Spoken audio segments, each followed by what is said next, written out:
Hello, everyone. I'm, I think I'm a minute early. That's all right. And notice there was no countdown. It's just Jen. It's crazy. It's just Jen. Um, but because there's no countdown, I'm just going to give it a few minutes to see how many people come on. This is the first time I'm doing anything like this, so it's definitely out of my normal wheelhouse to not be the talking head and to just sort of be doing like a producing a thing. It's kind of strange for me. But I like that I'm not going to be the talking head today. I very much appreciate that. So I'm going to just start because at the end of the day, this is probably predominantly going to be seen after the fact, and we'll let people pick up live. By the time we get to our first Q&A, I think that's good. So welcome everyone to day 2 of our Revolutionary Change virtual event, Mission Abolition. Hopefully, many of you were able to catch our live streaming of the film, Reimagining Safety, that we streamed last night. If you are not able to watch it, it will be available on our channel, I believe, through this weekend. Watch it when you get a chance. It's also on YouTube. And the key inspiration I got from this film and why I wanted to share it with everyone is that abolition is not some crazy hippie, radical, pie in the sky idea.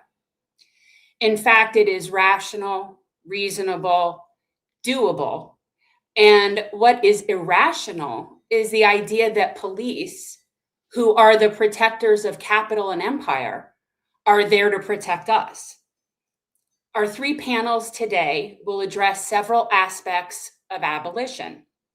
Each panel will be about 40 minutes of discussion, followed by approximately 15 minutes for Q&A. From the chat. I will be moderating the chat. I will select questions, and then I will forward them to our panel moderators in our private chat. So when we get to that portion, I will have put a whole bunch of questions in there. So let's introduce our first panel, which will focus on policing and incarceration. MiDian Shofner is a community organizer in Denver and is the CEO and founder of Epitome of Black Excellence and Partnership, which celebrates and uplifts the legacy of Black excellence and also creates partnerships with other communities that are committed to equity. Alex Vitale is an American author and professor of sociology at Brooklyn College. He is also the coordinator of the Policing and Social Justice Project at Brooklyn College. His writing has appeared in New York Times, The Nation, The Appeal, USA Today, and other media outlets. His most recent book, The End of Policing, which argues the case for abolition, is the link in the description. Monalisa Weber is a former probation officer, community educator, and organizer. Her focus has been working with incarcerated youth, mutual aid programs in the community, and educating people in regards to navigating the punishment bureaucracy. Her organization is Probation Station. The moderator for this panel is artist, filmmaker, and author Eleanor Goldfield. She is the producer and co-host of the Project Censored radio show, as well as on the board of Media Freedom Foundation, which oversees Project Censored. She also made 2 documentaries, Hard Road of Hope, which won international and national film awards, and To the Trees. So I'm going to bring everybody in at the same time. Hi, everybody. So good to see you. Hi there. All right. So I'm going to step out, and I'm very excited to not even be an observer, but I'm going to leave you to it. So I'm out. Okay. Thank you, Jen. Everyone, it's nice to connect virtually in the digital sphere. This is not AI. So I want to start here actually with some framing because I think it's important to kind of like contextualize this panel and where we're at. So something that I've been hearing a lot is people talking about the imperial boomerang, like we're seeing that happen. A bit like people will call ICE the Gestapo. And I get it. Like, it's a very schnazzy, it falls off the tongue nicely. But both of these frames tend to paper over the fact that, well, first of all, Nazi Germany got a lot of ideas from the US and Europe's colonial genocides in Africa. but also that the US has always had violence turned inwards, right? Going back to the founding of this nation on genocide and slavery. So I'd like to start with this framing, and I want to get more into propaganda in a second, but first, understanding the US as a police state from inception. So maybe starting off with Alex, maybe you could talk a little bit more about this. And then with MiDian and Monalisa, maybe we can talk a little bit more how that framing shows up in your organizing and justice work. So Alex, if you'd like to start us off there. Great. Thank you, Eleanor. Nice to see everyone. I'm sorry we're not meeting in person and getting that informal chance to get to know each other a little better, but hopefully to be continued. Shout out to my buddies Julian Go and Stuart Schrader, who've written about the imperial boomerang and the ways in which colonialism and domestic policing have always been in conversation with each other. And if we think about the origins of modern policing in the period about 200 years ago, we see it emerge in direct relationship to colonial practices, including, colonial expansion, the use of enslaved labor, and then the mass industrialization that uses those raw materials that colonialism produces. And policing emerges to manage resistance to those systems of exploitation. And that has always been the fundamental core of what policing is. It's a tool that the state can use that is more nuanced, cheaper, and able to generate legitimacy than just sending the military to line up and just shoot people in the streets, or to occupy spaces with rifles, sabers, and cannon. Right? Policing has always been that more subtle form of social control that masquerades behind this illusion of law enforcement and public safety. But when push comes to shove, it's a system for enabling regimes of exploitation. And of course, that's true still today. Not exactly in that 19th century sense, because the regimes of exploitation look different. But today we have this system of billionaires and multinational corporations stealing all the money and in the process producing mass homelessness, untreated mental health and substance use issues, economic precarity, and police are managing the populations at the losing end of those arrangements and suppressing those who attempt to resist them. Yeah, thank you so much for that, Alex. MiDian or Monalisa, either one of you feel like jumping on the back of that? Yeah, I'm happy to jump in. So thank you so much for having me. It's exciting to be here. And this conversation obviously is one that is critical and sits at the core of what we continue to see with the patterns that are happening to our communities. So I think when we talk about the policing in this country, I think it's really important that we tell or start from its origin, right? The slave patrol. It was designed to be a control mechanism that ultimately protected property. It was never about the safety of people. And then when there was a slight sense of liberation of those who were enslaved, it became an opportunity for there to be a form of racial control that continued and continues today. And so when I tie that to the organizing that's happening, I sense it as we are still reckoning, right? We are still reckoning with a destructive system that is functioning exactly the way that it is supposed to, because there's been no atonement for what has happened in this country, specifically to the communities that identify as non-white. So as we continue to watch these layers of reiteration, and in some spaces the resurgence of certain practices, it really is an acknowledgement that we are still in a cycle that this country has never been willing to let go of. And when there are those who continue to organize and to push back. You know, we're harmonic to those that came before us. And sadly enough, this fight continues because, again, there's never been atonement and there's never been a desire to reshape or reform or reimagine the way that we actually see safety. Because safety through our lens, safety is not the absence of crime. It actually is the absence, or it's when you bring in care, right? That's how safety is an opportunity for everyone to have an entry point. So as we continue to organize, we continue to build structures, and we move it from conceptual spaces and conceptual conversation to actually practical ways that we can do this better. And I think that one of the main pillars and the grounding piece for us is that we cannot confuse progress with permanence. There are so many that came before us that have fought and that have moved the dial forward. And it is our responsibility in this generation to not, or to stop confusing that progress as if it was something that was permanent.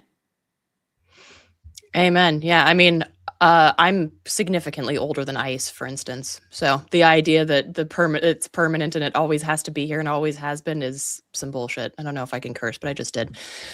Monalisa, would you like to take the stage? Great rising, everyone. Thank you so much for having me. It's a pleasure. So, I mean, lack of education is what still has us in this position. So as a on-the-ground advocate, organizer, former probation officer, advocating in court, mentoring the incarcerated youth, running congressional campaigns, being out here in the streets, in the dope holes, in the penthouses, in the courtrooms, like I can move in many spaces. There's definitely a lack of education. So when I talk about lack of education, we understand what the history is and we understand where we're at now. And what I find in communities, in our communities, is that people are fighting, right? But they're not fighting with the education that is needed. So when we're talking about the criminal justice system and we're talking about policing and we're talking about incarceration, it's about understanding the inside of the system and then organizing and using your power as a human, as an individual. There's a lot of fear out here, right? Most people are not gonna, they're going to do a lot of rah-rah on the internet, but they're not gonna get on the ground. They're not gonna file complaints, right? They're not gonna organize people to file complaints against all of these police officers, get in real mode about changing the mayor, because in most cities, the mayor runs the police department, right? So for example, here where I'm at, I have the mayor on my cell phone, right? I have my state representatives. I have the state attorney, the public defender. Organizing in the courtroom and showing people power is how we move the needle. In understanding that there are future goals, right? Let's say like abolition, definitely discussing this here. A lot of us are not going to be on earth. We're going to transition before all that happens. So my perspective is I want to deal with the people right now.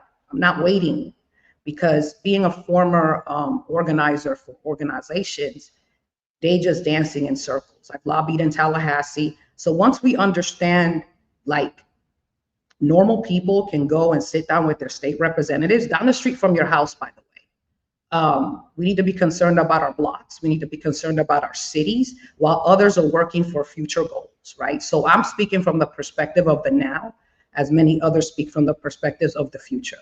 So I have mentees, right? I organize in court, like literally showing up and showing love to your neighbors and to the youth in your community that you know are under correctional control, the youth in the churches, the youth down the street, wherever you go, right? Like, you have the power to influence as an older, as an elder, as someone with experience. So that's what I'm on. I'm on, if you're gonna go out and fight something, you should know about it. And the lack of education within particularly the criminal justice system, because I am heavily involved in the criminal justice system from the inside out. right? I deal with criminal defense lawyers. I have a partner that does post convictions. He did 30 years in prison, and he has his efforts, his put in the work efforts have allowed over 100+ people to get out of prison. So for me, it's us, the people, getting on the ground, whatever you're passionate about, whatever your gifts and talents are, stand up for it firm, stand up for it consistently, have a commitment, and get some shit done, right? For the future generations, because we all know the history. We all know what's happening, and we all know what's happening right now. So what are the people, right, doing? You need to first remove yourself of all the fears, find something to believe in, and go handle your business in your local community. Because if everybody was to do that, trust me when I tell you, we will have some form of control over these police officers and over the COs in the jails and in the prisons. But we are not a collective unit. We say unity all day, right? But we are not united. We may be united for a particular cause that comes in and out, but the reality is that we're not united like we say we are. So I could talk about this all day, so I'm gonna land it right there. Thank you so much, and I look forward to further conversation. Yeah, absolutely. Thank you for all of that, y'all. And I want to step into the topic of incarceration here as well, because we're not only a police state, we're very clearly a prison state.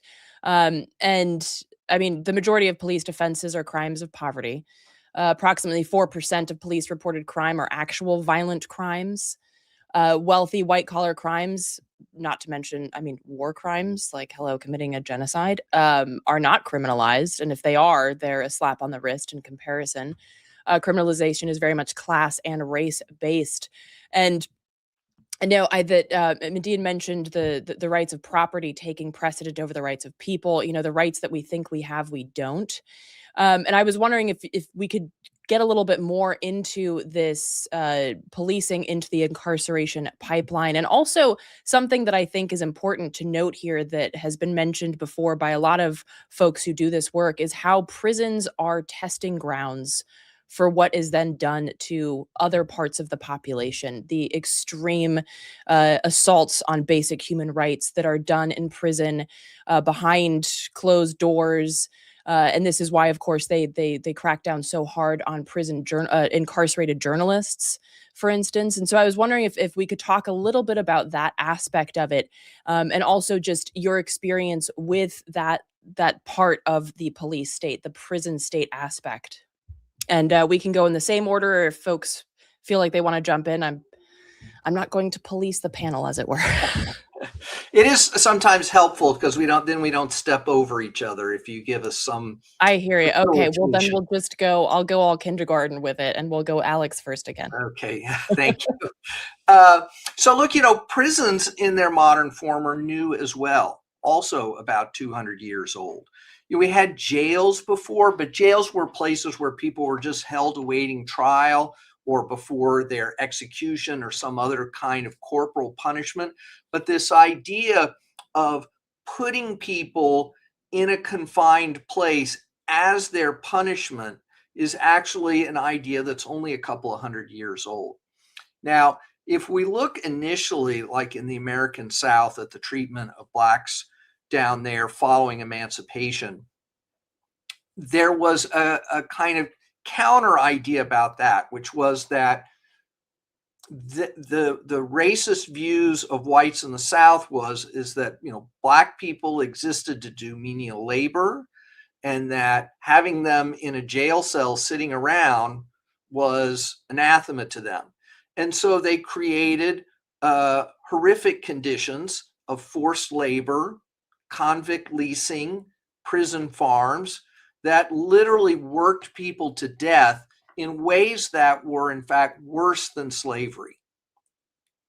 Convict leasing was worse than slavery because, at least in slavery, the slave owner had an interest in preserving the life of the enslaved person because they had a capital investment in them.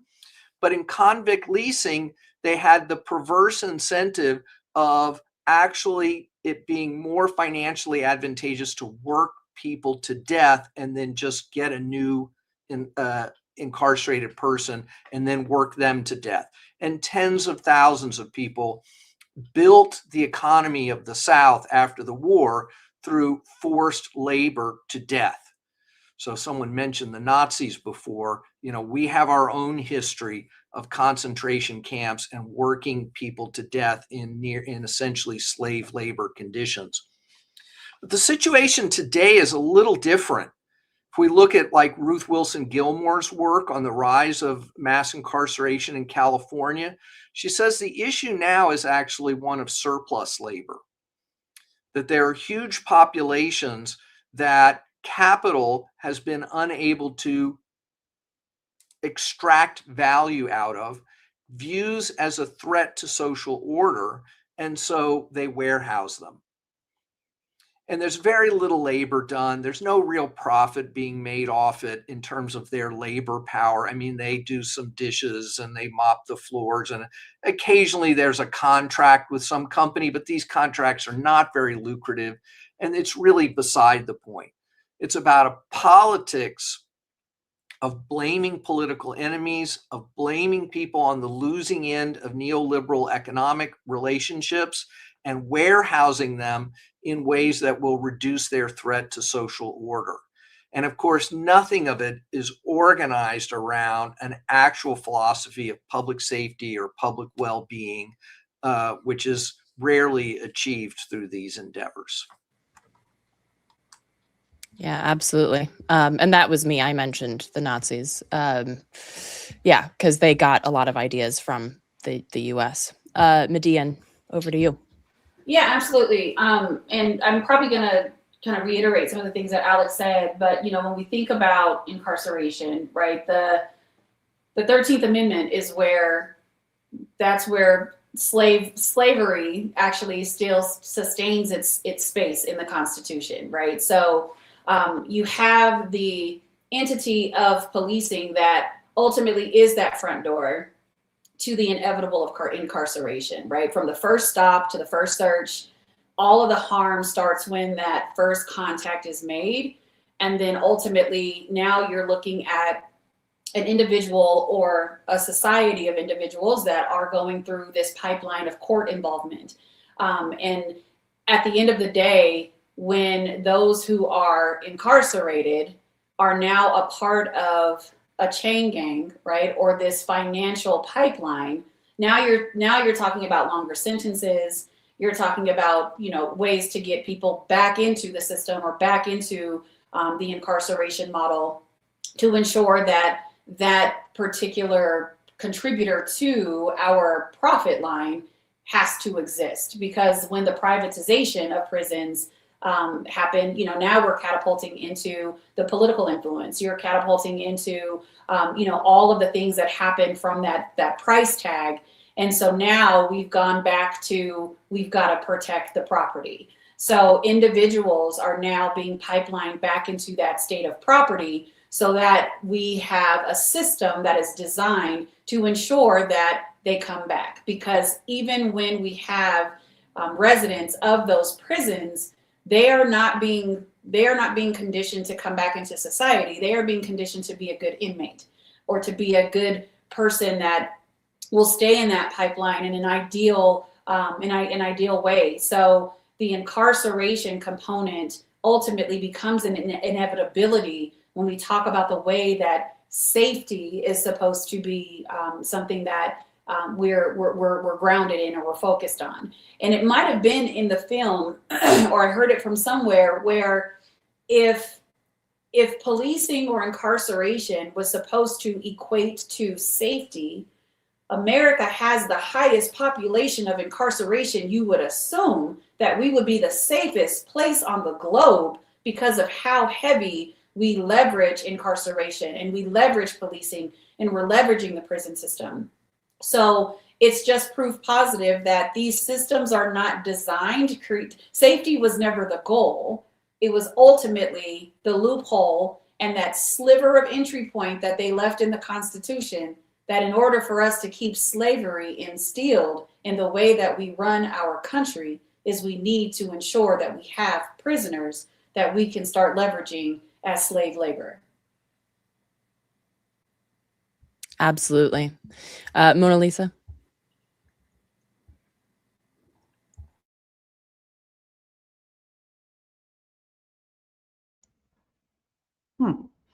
Let's see.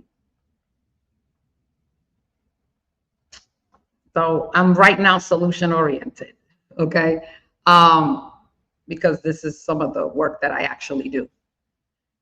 Getting people power. People need to be part of the criminal justice system as it relates to jury duty, as it relates to showing up in court. So if a defendant is going to court, you at least want 10 people with them consistently, right, to show support. If we're talking about disparities, we need to be part of the jury to ensure that those disparities don't exist. Now, this is not all of the solutions, right? We have to change a lot of laws. We have to be part of the legislation, right? The lobbying.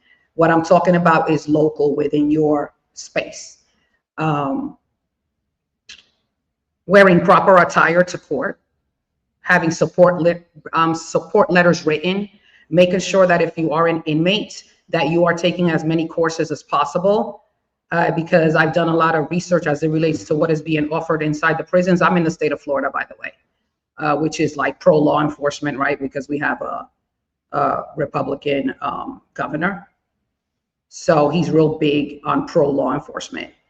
So in just understanding that, and literally in September of 2025, like open carry became legal in the state of Florida. So I'm always advocating education. And you will be surprised at the amount of advocacy that me and a few others have done where you're actually being influenced on sentencing.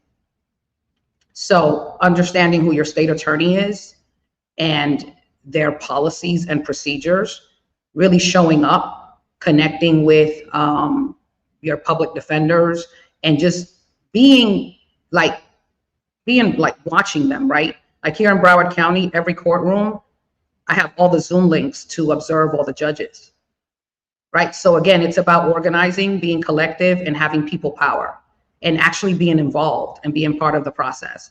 So the reason I'm always emphasizing this is because I was one of those ignorant ass people. You couldn't tell me to vote.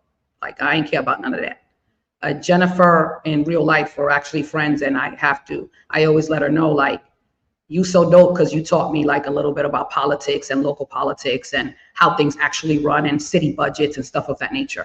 So in having my experience as a former probation officer and seeing how the system actually works, I ended up working for attorneys and flipping the system on them.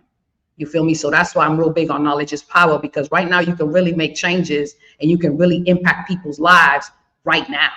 You know, where I'm at, there's just a lot of people on felony probation, right? That's an extension, that's part of the pipeline. But I started at the school system, right? I actually also started, you know, I call it the food to prison pipeline because of what we feed our children, right? So I can go really, really deep because it's how, what you feed your children, all these sugars, all this hype stuff, right? And I'm speaking about communities that I'm aware of, right? I'm not speaking like other stuff. I'm talking about what I know and what I've experienced and what I see and what I still educate people on, right? So our children are not being, a lot of them are not being fed proper nutrition. So now you got a lot of hyperness. Now they're being diagnosed with ADHD and this and this and this and that. Now they're getting all these little disciplinary things and all this stuff that go, you know what I mean? Like they use all this stuff because, you know, I don't like to speak in this manner, but a lot of these kids end up in the juvenile system. You feel me? And when you're dealing with the kids in the juvenile system and still in those systems, they're not being properly taken care of, no proper nutrition. You feel me? Like the people that work in these places are not someone that they can actually learn from. You feel me? It's more a lot of harassment going on. So when I talk about parents really being involved within the school system, because it's we all have to heal internally in order to be able to birth, you know, love, care, And feeding our children is very important because of they need the brain power in order to learn, right? And kind of make good decisions and not get caught up in all this stuff. Of course, is there racism and messed up teachers in the school? Of course, right? But this is where the parents come in and fight that. You see what I'm saying? Like, it's things about organizing and really attacking, but in a very respectful, organizing and making like noise about what's actually happening, right? Because then what happens is these elected officials that are the ones that are, you know, creating a lot of this chaos, they understand that there's people out here, they're real serious and will vote their ass out, right? But what again, what we do is we just sit back and let everything happen. So I no longer like be on all them excuses and all this other stuff. Nice, you got to put in the work in order to see change in your own community. And you got to educate yourself and learn what's going on as others are fighting goals. There has to be compartments. You feel me? Like, you moderate, the young lady over there does this, the brother over here does this, and I do this. And then all of us have to have organized people to be able to deal, because this is multi-level. You know what I mean? We can't only sit here and talk about the future and what is and what's happening. That's, our children are dying every day. Like, our kids is being killed every day. So one is being killed, the other one's going to prison. And down here in Florida, they giving them, I'm talking about 40, 50, 60 years, gone life. So as we talk about what's the history, and as we talk about what people are doing now in the future, we have to compartmentalize, and everybody got to be attacking certain levels, because at the end of the day, we want to live, we just don't want to exist. Amen. We want to thrive, not just survive. And what you said, Monalisa, really highlights the aspect of it all being connected. You know, like, food sovereignty is super important because so many people find themselves in these so-called food deserts. It's like, well, what do I feed the kids if I exist in this space where there is no good food? Okay, well, that's what the power of a community garden is. It sounds quaint, but it's actually a very powerful thing to engage in. And that's just one thing, as you noted, like, it's all connected. And I want to, before we get into my final question or point here, I want to just get into a little bit of like other aspects of how the system is so stacked and that we don't have the rights that we think we do. For instance, like plea deals, right? The idea that, actually, like, law schools teach you that plea deals is the way to go, when in reality, that's bullshit. That is not a justice system that just forces you into a plea deal, right? It's really part of that pipeline that just forces people into incarceration. The highest determinant of the death penalty is the race of the victim. If the victim was white, you're way more likely to face the death penalty. And I'm sure that the panelists here can talk a little bit more about some aspects that really speak to the stacking of the system against people who find themselves really ultimately like born into this pipeline. And so we can start with Alex again here. These systems were not created to produce justice. They were created to reproduce inequality. And we have to be very careful about how we talk about the inequalities and the harms of this system, because there's a tendency to say, our people are being harmed by this system, how can we make it work better? And we invest our energy and our political capital and our resources into trying to make that system work a little better. But often the main outcome of that is that we've reestablished the legitimacy of that system. We've given it more money, more power, and more control over the lives of people in our society in ways that are deeply harmful. And I'll just say that my own work is laser focused on the right here, today, every day, making a difference to keep people from ever having anything to do with those systems. Because once people get into those systems, helping them is 100 times harder. Because those systems themselves are terrorizing and brutalizing them and traumatizing them, making their stabilization, their recovery 100 times more difficult. So my work every day is to prevent people from going into those systems. And I think strategically, as abolitionists, this should be our overwhelming focus. Standing up the community-based resources and infrastructures to help people where they are in the community to keep them out of those dungeons, hellholes, and torture chambers. Thank you, Alex. MiDian.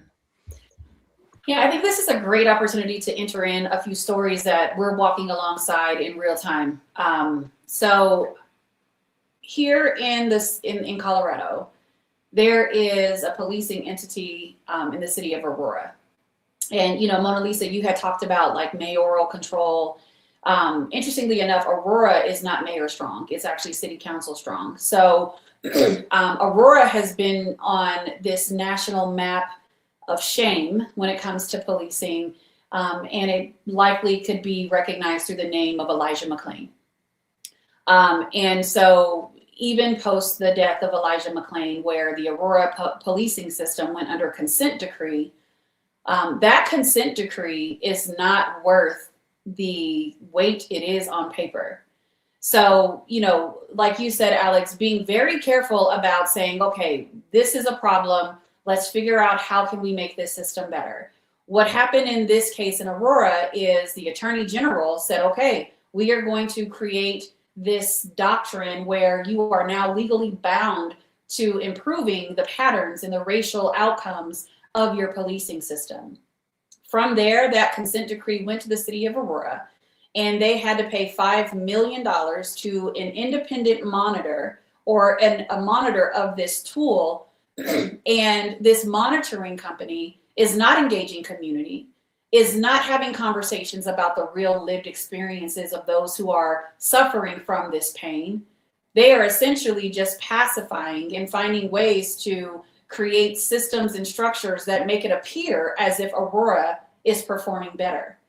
Because after the murder of Elijah McClain, not only were his assailants let out of prison, and now the only condemnation is the firefighter is on parole or probation, excuse me. That's the only form of justice that happened with those assailants.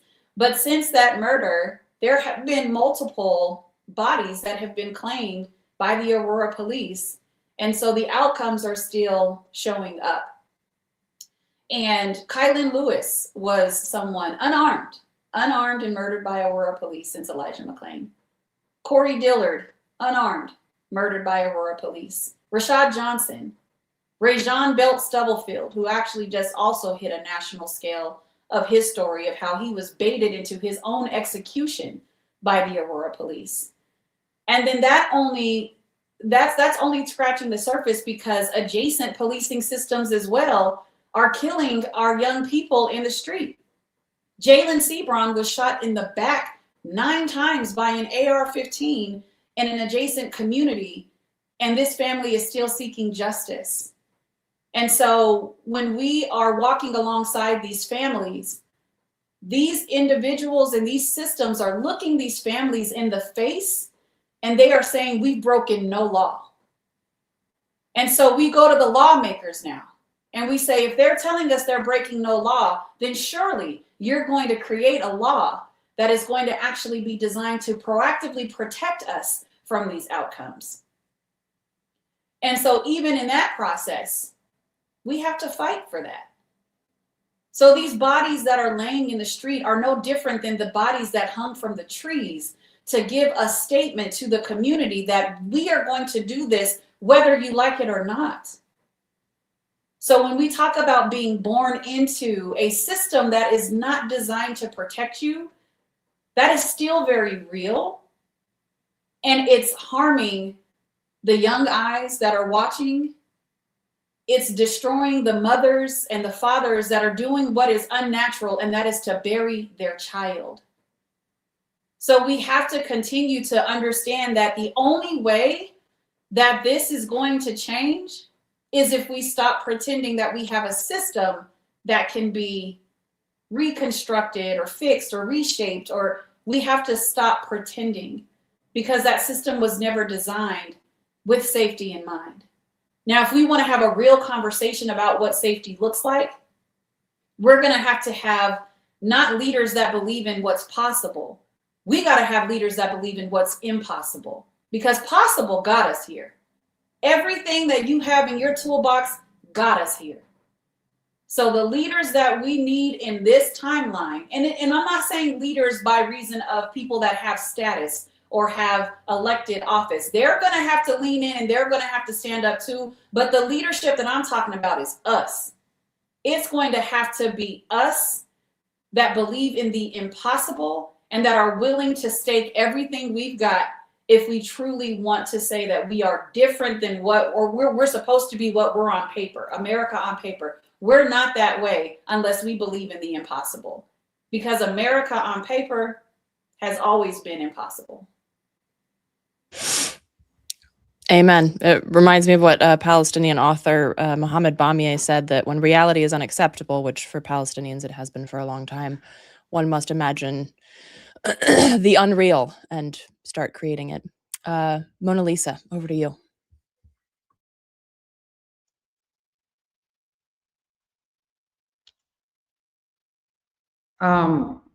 Really focusing on preventing people from getting in the system by proactive education. The panel has really spoken about what's really going on and like what needs to be done. So education, that's like where I just word everything, like educating, being proactive, avoiding situations, organizing. It's levels. So it's a combination, it's collaborative effort, it's people power to be able to even brainstorm, right, about, okay, if there's abolition and we get rid of all these systems, what does it actually look like, right? Where's those group of people and what are their thoughts and processes and what's being worked on? And marketing enough where like it gets to the masses, where people can kind of see what they can do or have some form of blueprint, right, to work towards that. So it's just a combination of everyone doing their part, because there is no changing this system, right?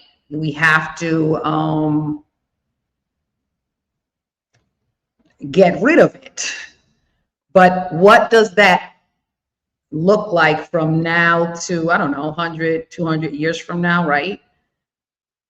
But I feel that the education aspect of it, right? Because if you know how something works, you could tweak it, you can tear it apart, you can do it over, you know what I mean? So it's really the deep intricacies. And I wish that more people that worked inside the systems would come out and speak on it, right? Like, stand the hell up and speak on it, because the injustices that I saw, that's why I had to bounce. Because no, we not, see, I was this little thing. Like, what's going on? This is wrong, right? Like, this is wrong. Everybody looking at me like I'm crazy, like, shut the F up, like, sit over there. So I had to bounce. And I now speak on how it, like the intricacies of it, because someone mentioned something about law school. Like, I work with a criminal defense lawyer, and we were having a conversation this week, like, they don't teach us none of this shit, in law school. So whatever you're learning in law school ain't got nothing to do with the real world right here, like what we deal with every day. So that's what, for me, is just really, really, really big on, especially like teaching our children, because our children are extremely emotional,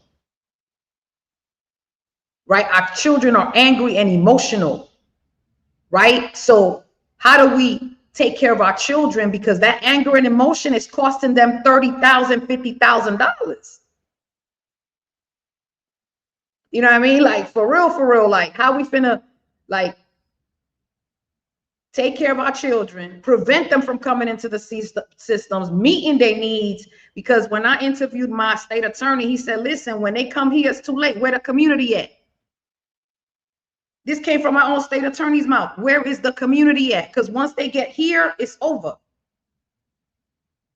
Like the brother said, he work on preventing. Like that's the key, to prevent.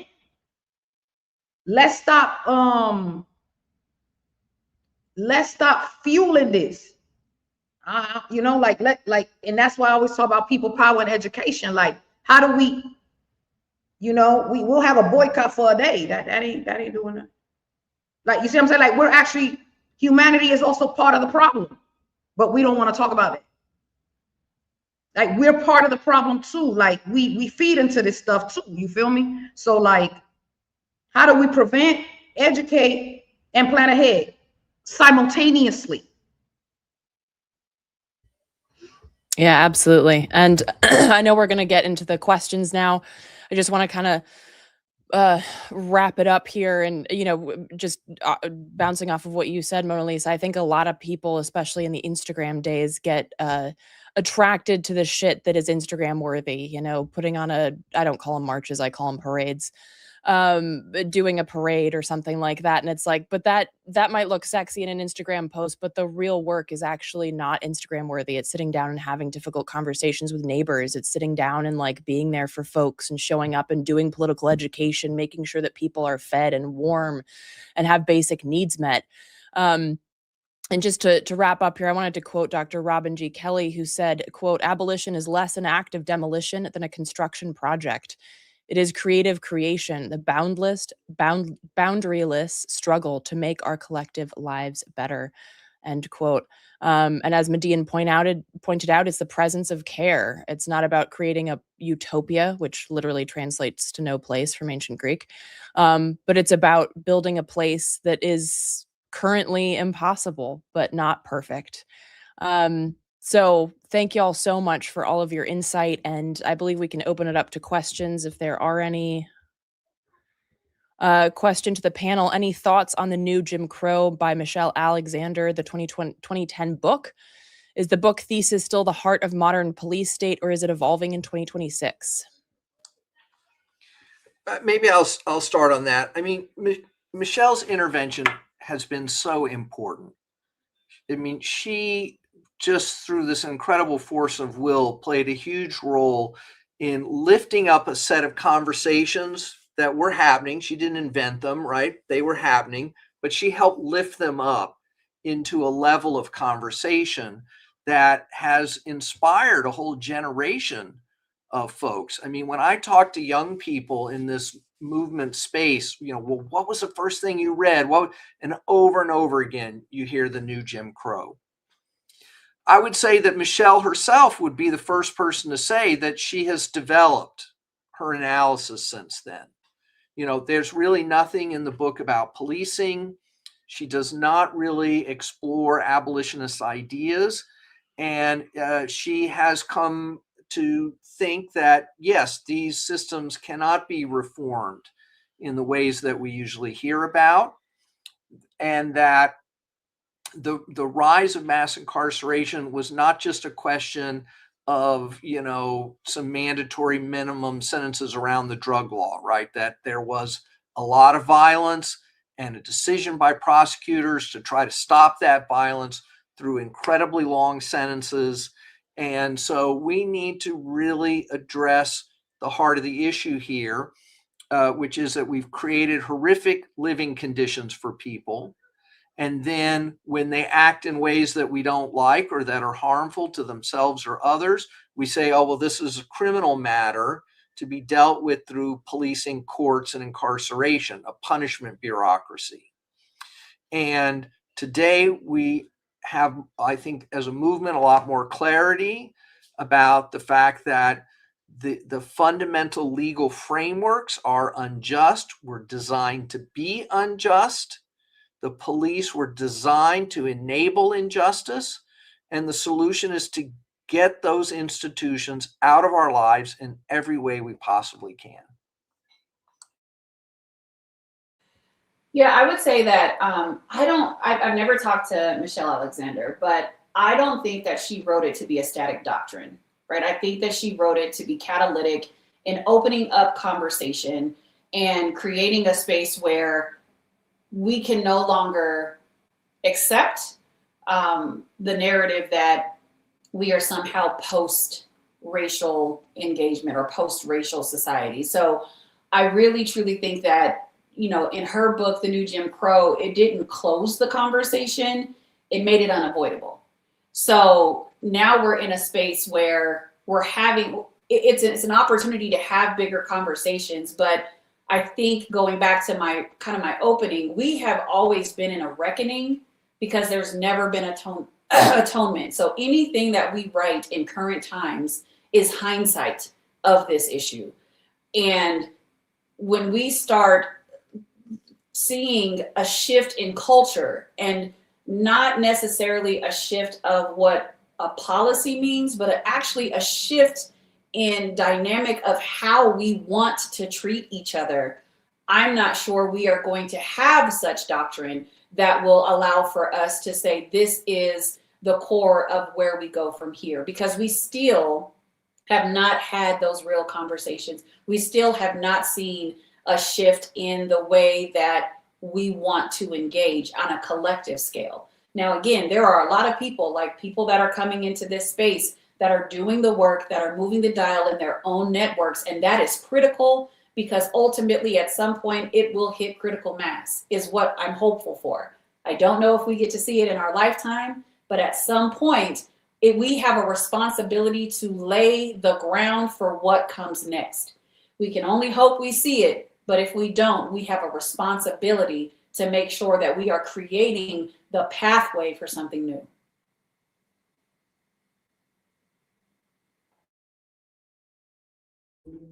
Monalisa, did you want to add anything? No, the book was really, really good and informative. And if you haven't read it, you should actually read it. Like really, really read it. There's a workbook with it as well. And people will learn a lot about it. So yeah, I mean, it was pretty much, they both stated. And I would also just add, like, with the new layer that is coming, the AI surveillance, all of the things that are coming, again, we have only been able to be in hindsight, because even these new platforms that are being created and curated, we know that they are going to be a residual impact, the same way this system is designed to steal, kill, and destroy. Yes. Absolutely. And MiDian, this next question is specifically for you. One of the viewers is wondering if you're involved with any of the co-responder programs in Colorado. So we have a lot of partnerships in Colorado. And so we do have engagement with some of the co-responder programs that are here in our state. And we continue, the framework that we leverage when we're doing our organizing is we are always following the lead of those who are actually experiencing the impact. So for instance, when we're talking about Jalen Sebron's family, Kylan Lewis, Rajon Belt Stubblefield, we're following their lead, and we are that bridge that offers that entry point to other organizations and programs that are going to support the movement to ensure that we're not doing this conceptually, we're doing it practically. So we do have some partnerships that are there with the co-responder programs. Cool. Any other questions?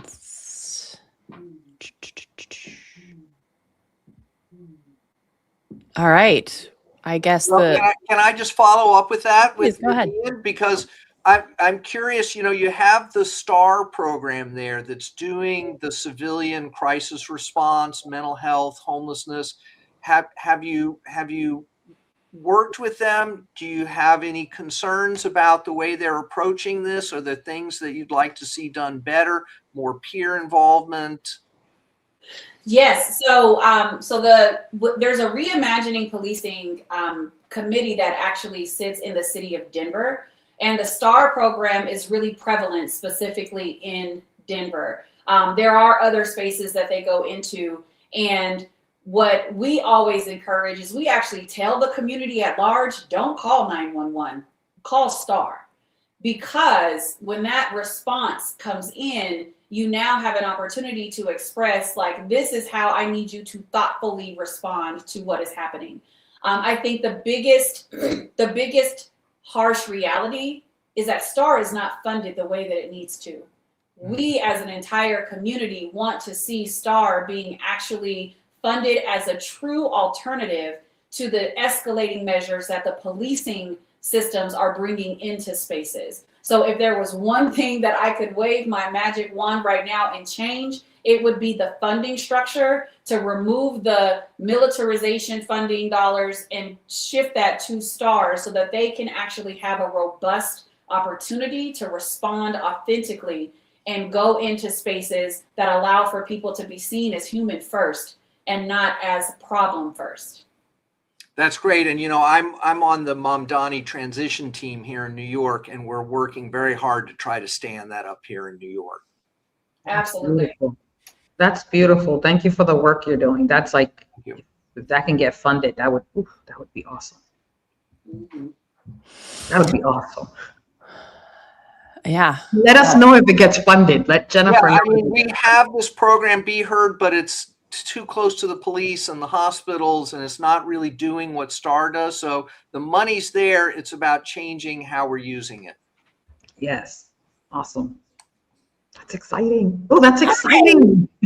I just wanted to come on. Thank you all so much for participating in this. I appreciate it a lot. I loved watching and not having to do this. So thank you, Eleanor. That was really good.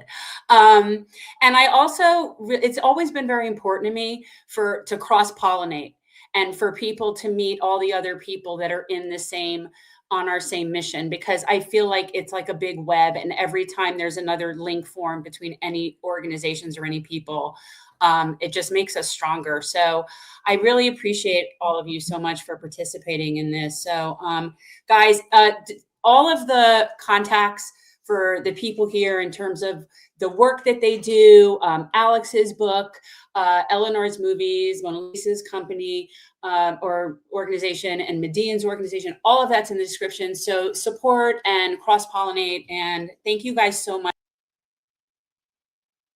Love it. Bye, y'all. Thanks, y'all. Take care.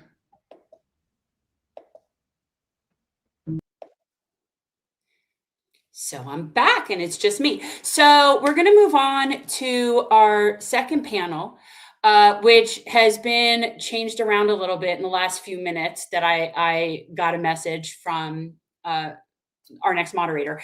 So our next panel is about national solidarity and what that looks like regarding abolition, but like what that looks like, I think also in regards to a broader movement of where we're going. And I want to bring on the person who will be moderating that first. I'm going to do it a little bit backwards from the first panel.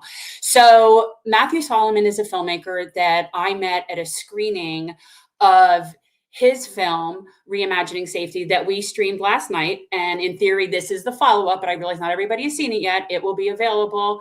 It's also in the link below.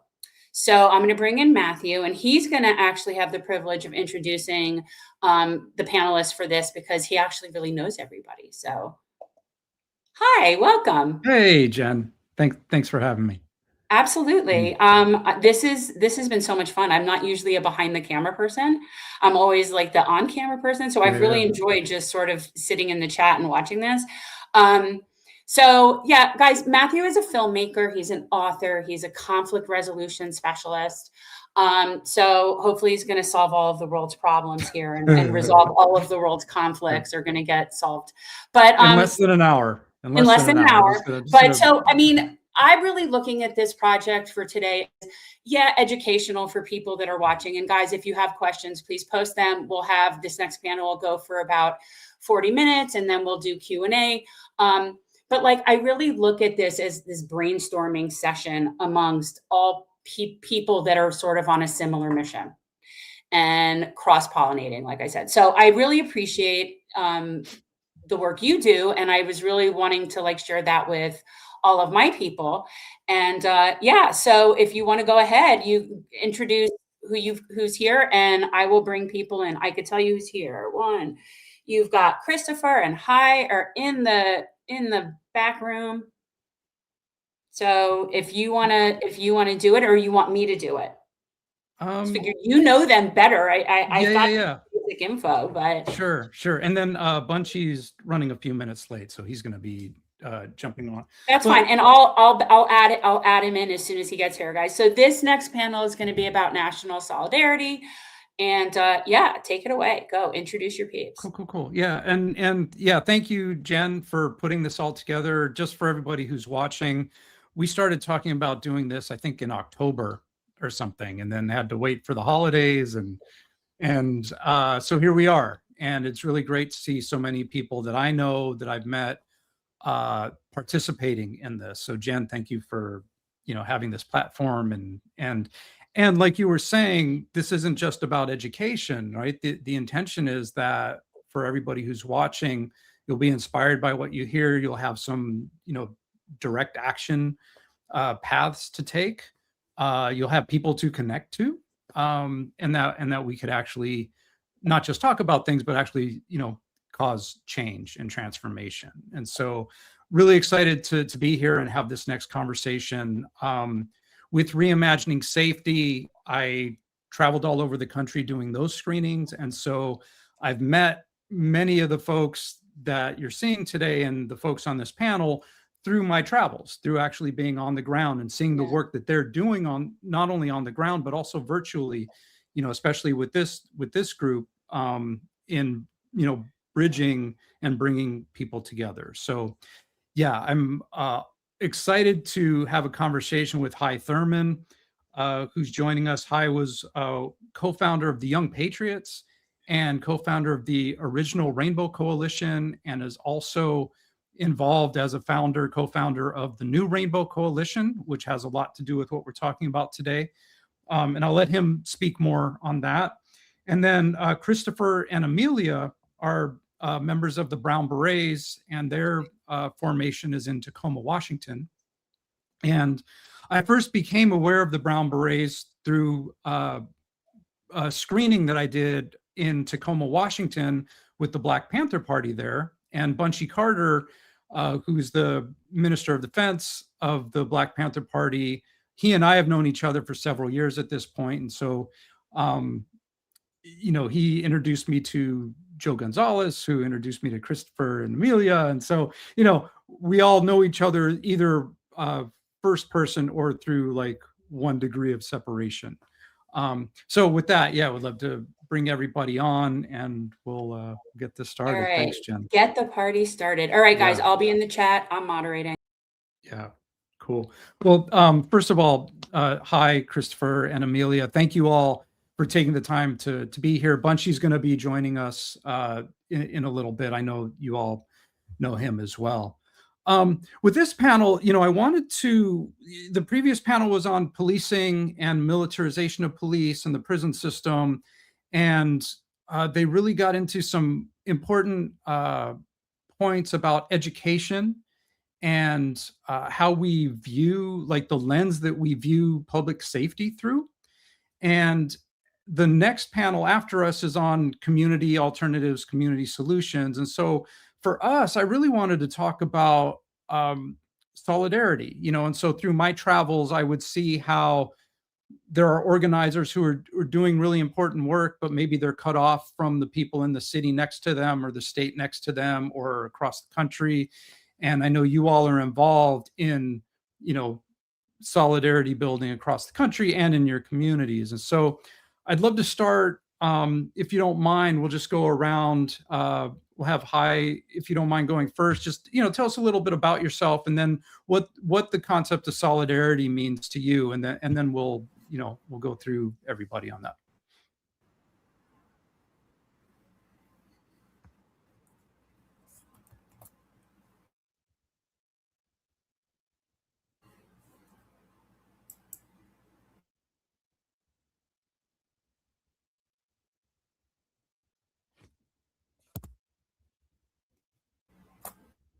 I can hear you. Hi.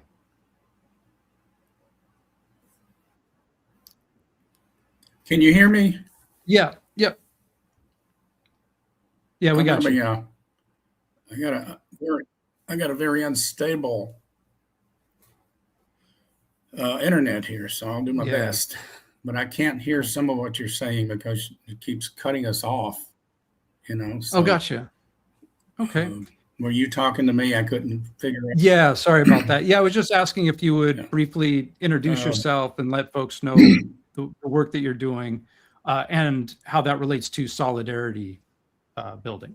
Okay. What? Okay. I went to Chicago as a migrant from the South in 1967. Got involved with some people who were doing some radical research and organizing.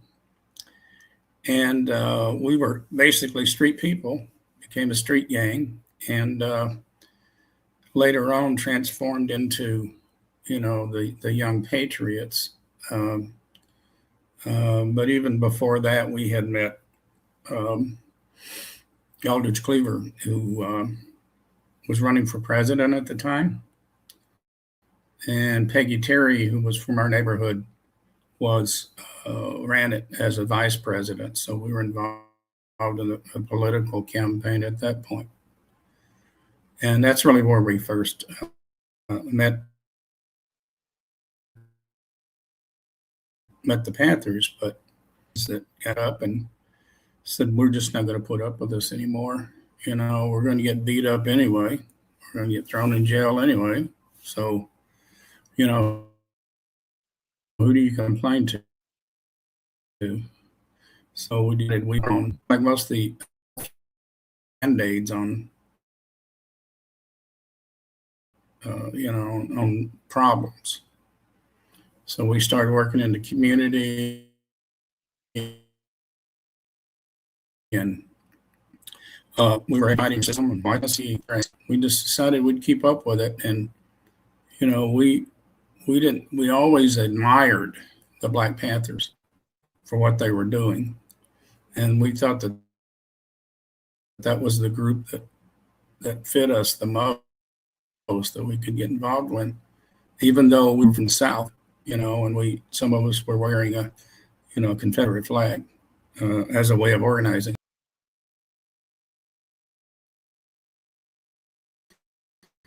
And Fred Hampton, and they invited us into the Rainbow Coalition with them and the Young Lords. And that's how we got involved. And we started working together. They provided a lot of resources for us, and, starting health clinic and food pantries and, police observant committees and that type of thing. And that's how we got involved with them. And, of course, we were organizing in the community, and then Fred Hampton was assassinated. And Mayor Daley already had a war on gangs out, and we were getting, brutalized, thrown in jail, drafted, however they could get rid of us. And so when Fred was killed, before he was killed, I asked him, I said, I'm from the South, man. I'm a white guy from the South. Atrocities to you and your people. Why would you want me and allow me to be a part of your Rainbow Coalition? And he said, first of all, I know you're racist. You were raised that way. And I admitted it. He said, but you're fighting racism. And he said, we're not going to have a revolution unless everybody's involved. So he's to be involved in this coalition. And from there, we started working together, protesting together, fighting together, everything. If the Young Lords or Black Panthers wanted us, or American Indian Movement, whoever wanted us to help them, we would go to them and become one of them. In other words, we would not give them advice on what they should do. So therefore, that's what made this coalition so strong, I think, one of them. But anyway, after Fred was killed, they came down on us pretty hard. Some of us went underground, me and Cha-Cha and some others. And I was underground for a few years, but I still did work in the community. And when I came back, got started doing some more organizing and bringing the young patriots back, and moved to Alabama, the old Confederate state, and started organizing there, and started what's called the North Alabama School for Organizers. We've since changed it. Joe has been on there several times doing programming. And now it's called the North American School for Organizers. And it's a way for people to get together to form coalitions. And we have fireside chats every Thursday.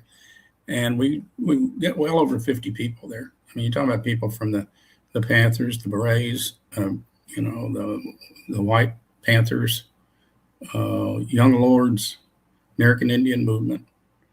And it gives us an opportunity to share what we're doing.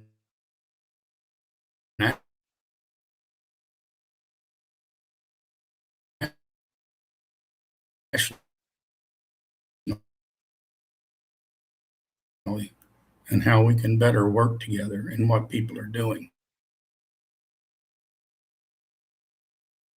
And organizing. I wrote a book called Revolutionary Hillbilly. It talks about it. Yeah, I'm sorry. Hi, you're cutting out a little bit. But I wanted to highlight, you mentioned your book. We also have survival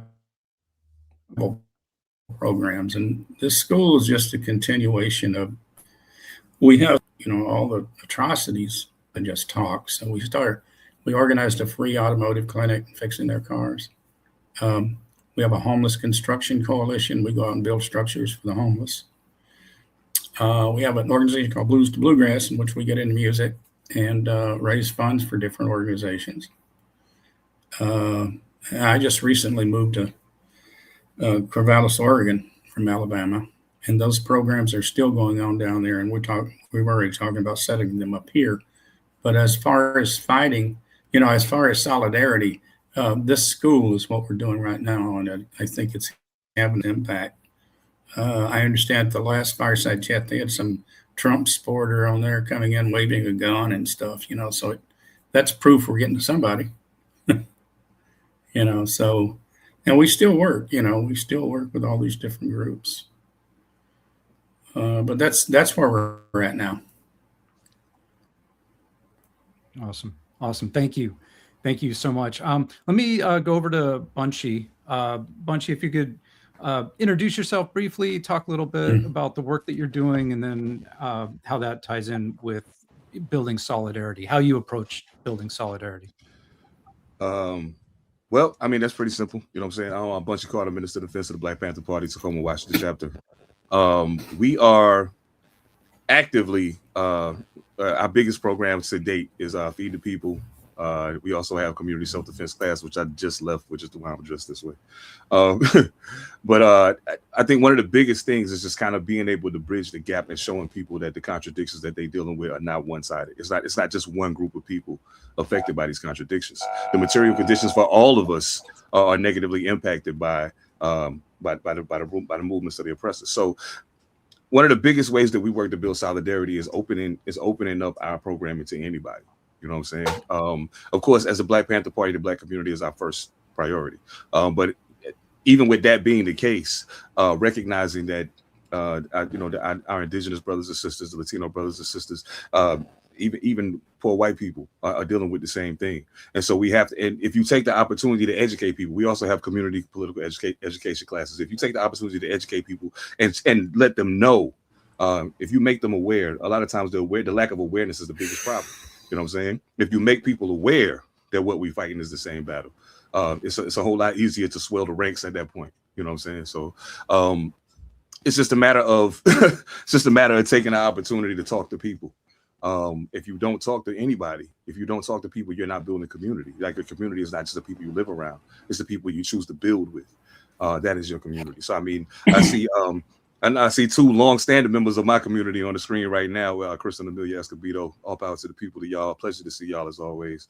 And we've gone through great strides. Why are the Black Panthers always so cool? That's $1 million question. It's $1 million question.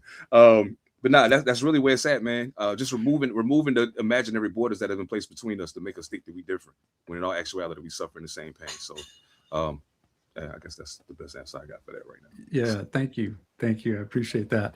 And yeah, let's go over to Christopher and Amelia. If you could introduce yourselves. I know you're together, even though you're on separate screens. But yeah, tell us about the Brown Berets and what you all do, and your thoughts on solidarity. Thank you. My name is Christopher Escobedo, and it's my wife, Amelia Escobedo. So we're both the commanders of the Washington State Brown Berets. And this is how we even start with solidarity, is understanding that, the women have to have that place right beside us, in command in every institution, in every organization. And that's where it starts, because that's where we messed up in the past, by keeping them out, by not putting them in positions of power. And yeah, my wife is such a powerful person. Like, I'm not nothing without her, but together, we're unstoppable. So that's where it starts. And we've been going to those fireside chats, I think, almost a year already. I mean, it's just been some beautiful times just to be around so many different people, so many organizations, and everybody with the same passion to change the world as you do. And knowing that's out there, it just gives us hope, what I'm saying? It makes us, inspires us to be better, to be different. And even with our own Brown Beret ranks, we're literally trying to, we have people from different races that have been kicking with us all our life, you know what I mean? So we're trying to invite them into the ranks. And, we're coming, across a little bit of, sideways issues because of it, but it doesn't matter to us, because we understand that we're all on the same, oppression. We're all going after the same enemy. So we have to show solidarity. That way, everybody else can do it. We have to like lead the way. Washington State has always been a leader, in progress. And so that's literally how we see it. We don't even care what the rest of the world thinks, what the rest of the country thinks. We know that we're going to come together, because in the end, that's what it's going to take to defeat, what we're going through right now, to stop this mass deportation, to tell the Supreme Court that what they're doing is wrong, it's racist, and we're not going to allow it. And then that's going to take each one of us. Me and my wife were able to, organize a few marches during the same time George Floyd and all that happened, because Saeed Joaquin was killed in Lakewood, Washington, and that just showed us the power of coming together, and how we can, make our voice heard and make change happen.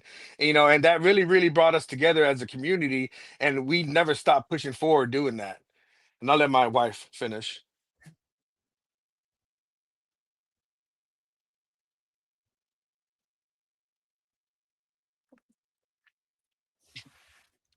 Go ahead. Go ahead, girl. Sorry, I'm having technical difficulties. Go ahead. So my name is Amelia Escobedo, that Christopher said, and like he said about Said Joaquin, that's one thing that brought us together. That's how we met Bunchy Carter and a lot of different organizers. It was not just a law. So all of us are together because it's struggle with things. I'm sorry, it's a little hard to hear you, Amelia. Okay. Oh yeah, thank you. Can you hear me now? Yeah, perfect. Thank you. Sorry. Yeah, all good. So yeah, what I was saying is, for like the Saeed Joaquin marches that we did, the Black Panthers were there too. Bunchy Carty was there, all his people were there. So we were already in unity at that part. But now when we have all this terrorizing happening in our communities, obviously it never stopped. It's been ongoing. So for me, unity is seeing all these people from all the different organizations together, like the Black Panthers, like the White Panthers, like the Brown Berets, all of us together is strength and unity. And it just brings me pride to see everybody out here always moving forward, always throwing passion out there. I've helped with like food organizing. It's not under the Brown Berets, but I do it within another name and another organization. We've done a lot of things in the community from security. We've done security before with the Black Panthers, but for me, unity is everything. Without unity, there is no power. They want us to be divided. So I'm so happy that you invited me to be a panelist. I'm excited. Thank you for having us. And yeah, I'm here for everything. Yeah, thank you. And I have to point out, in the spirit of solidarity, that the back of the phone, there's a Panther sticker on there. So that's perfect. Also, I just, one of the things that's really been inspiring to me, spending time with Brown Berets here, like in the, Southern California area where I'm at, is how many women are involved. And, going to events and seeing, women in leadership. And I know that's the same, with the Panthers as well. So, that's something we don't hear about. And actually, when Hai was speaking, it occurred to me that, when we're talking about like propaganda and division and things that are challenging in terms of solidarity, and I would love to hear your thoughts on some of the barriers that you experience. One of the things for me is, I grew up knowing like the negative, the bullshit propaganda about the Black Panther Party, which I'm grateful that I got set straight. And, there's some amazing documentaries, and Bunchy and I, getting to know each other. I didn't learn about the Brown Berets until a couple years ago. And that was also, when I was in Tacoma and, with Bunchy screening my previous film, and that's where I met Joe Gonzalez. But then I had never heard about the Young Patriots or the White Panther Party. And it occurred to me before this call started that that's by design too, because, they don't want white people knowing that there's solidarity and that we're like, there's a shared struggle there. So it's really, insidious the way that the system and the government and the media move to, to cause division or to, keep it so that we're not organizing together. So I would love to hear from, whoever wants to jump in first. What are some of the barriers that you all have experienced to building solidarity with one another? I mean, one of the biggest things I see. Yeah, if I could start. Oh yeah, please. No, go ahead, Chris. Please. Oh, go ahead.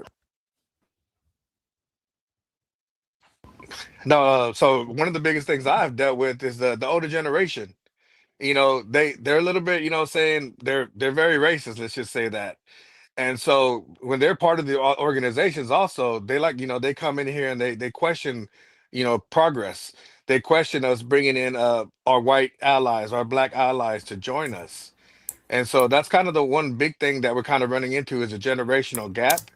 And we have to give them grace, but they also have to give us grace and understand that we're the ones that are going to do all the work on the ground with boots on the ground. And so they have to get behind us because we understand. We went through the school system, say we understand solidarity and the power that it brings. And that's what we want to see in every organization. And so yeah, I would say the generational gap is the big one for me. Awesome. Thanks. Yeah, Bunchy. I totally agree with that one too. I feel like there's a faction of people, not even necessarily always older people. There's a faction of people who seem to believe that if I just make enough money, if I just say yes to enough things, if I compromise just enough, I can make things change. I can get in here and reform this thing. But the thing that I think kind of stands in the way a lot of times is when we have that back and forth between reform and revolution, and people who are strongly on the reform side that don't understand the concept of, you can't fix that. You have to destroy it and build a whole new one, guided by the principles of the people. It can't be guided by the principles we've been living under because we see what the result of that is. So I think that mentality is a big part of the problem. And another thing that's kind of America has done a very good job of convincing us that racism is a real thing. You know what I'm saying? They've done a good job of not saying it's not real. Don't get me wrong. There are totally people who are racist in the world. But what I'm saying is they've done a good job of making us believe that because we look different, that our struggles must be different. They've done a good job of making us believe that. So now when I see black people on the internet talking about, oh, well, ICE ain't coming after us. Okay, crazy you feel like that, because once they get done doing what they're doing now, who you think next? Let's be honest about it. More importantly than that, that person that they're coming after is a member of your community. And if we have a mandate to protect ourselves and our communities, we have a mandate to do that. You know what I'm saying? That, like, you have mandated reporters who have to say what they see. Well, we have a mandate to protect our communities, and that includes your brown and white and all other color brothers and sisters. We all, if we don't fight the same fight, we're going to die the same death. That's all. That's the simplest way I could put it. So that is, yeah, that's crazy, man. Yeah, wow, thank you. Yeah. I as you were saying that, so on my next documentary, Seeds for Liberation, I interviewed Dr. Nora Erekat, and she was speaking on the Palestinian struggle, but then also the intersections with Black liberation and Chicana liberation and those movements, being in solidarity with each other, in the late 60s, early 70s, and up through now. I interviewed Daruba Ben Wahad, who was, a Black Panther and started the Black Liberation Army with Assata Shakur, who was the liaison between the Black Panther Party in Harlem and the PLO and PFLP, back in the day. And so there's even, that transnational solidarity. And so what she, I asked her that question about, like, class versus race, because that's always like the debate. And, and she talked about how they're really intertwined, and you can't, like, we're not going to get rid of racism by getting rid of classism, and we're not going to get rid of classism by getting rid of racism. Like, it's all part of the same thing. And I remember she had said at one point, race is fake, like race is totally made up, but the racism, like how we are taught and programmed to judge each other and how our systems are created to oppress one another, like that's real, but it's based on like this fake thing that was made up to maintain that oppression. So I really appreciate Bunchy you bringing that up. Amelia, did you want to jump in as well? Yeah, for me, I would say, like Bunchy said, some people say keep it in place, don't tear it down. But like he said, if you're doing the same thing over and over again, that's insanity. To do the same thing over and over again and not have no change. That's not going to move us forward. I did a research paper when I was at UWT, and we did incarceration. And I figured out that women are incarcerated at higher rates right now compared to men. And just how it perpetuates a cycle of just oppression. And I think, like you said, it's not just racism, it's everything intersectionally put together in one thing. And I think what they do is, of course, they're going to separate us by each thing. The only thing now is if you're a heteronormative white man, you're not seen as a threat as everybody else is right now. If you're not normal, if you don't stay on that line of obedience, then you're always going to be put out. And I think what I love to see is that everybody that's in the struggle right now, we would be considered pretty much the black sheeps in our family. But they're not the ones standing up and talking. They're not the ones out here in the streets. They're not the ones that are out here feeding the people. So for me, like, I agree 100% is intersectionality. And then you put in like the hierarchies of female, male, and then not including all other genders and diversities.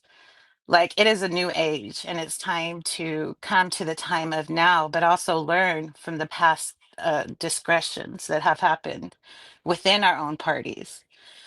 I believe that all of us together, I know all of us have our own sections that are great. So bringing it all together and getting all like-minded people. And I remember going and watching the video that you produced, and it was wonderful.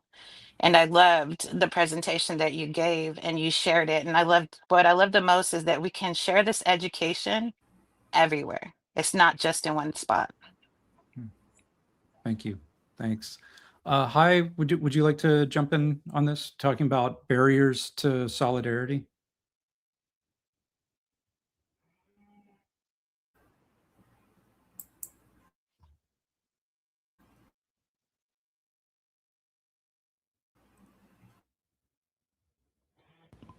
Looks like you might be froze. Yeah. Hi. Can you hear us? Hi.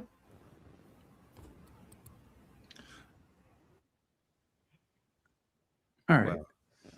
Okay. Well, let me ask you all this then. Bunchy was talking about, reform versus I forget. Basically tearing it down. Revolution. Thank you. the other revolution, tearing it down.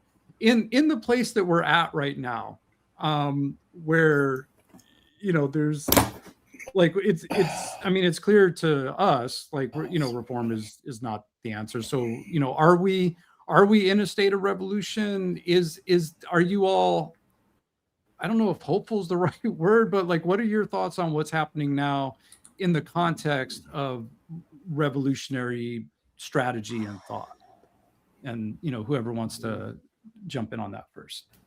Comrade High, if you'd like to take that first, if you can hear us, please go ahead.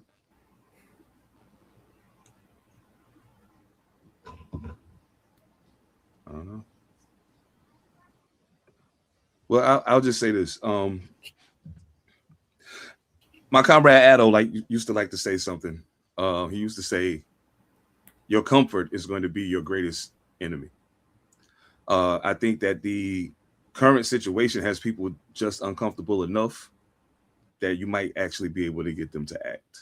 You know what I'm saying? So, so I'll put it this way. We look at legislation that's passed, right? Legislation gets passed and they can write any words they want on a piece of paper and they can vote on it and they can ratify it and all of those things.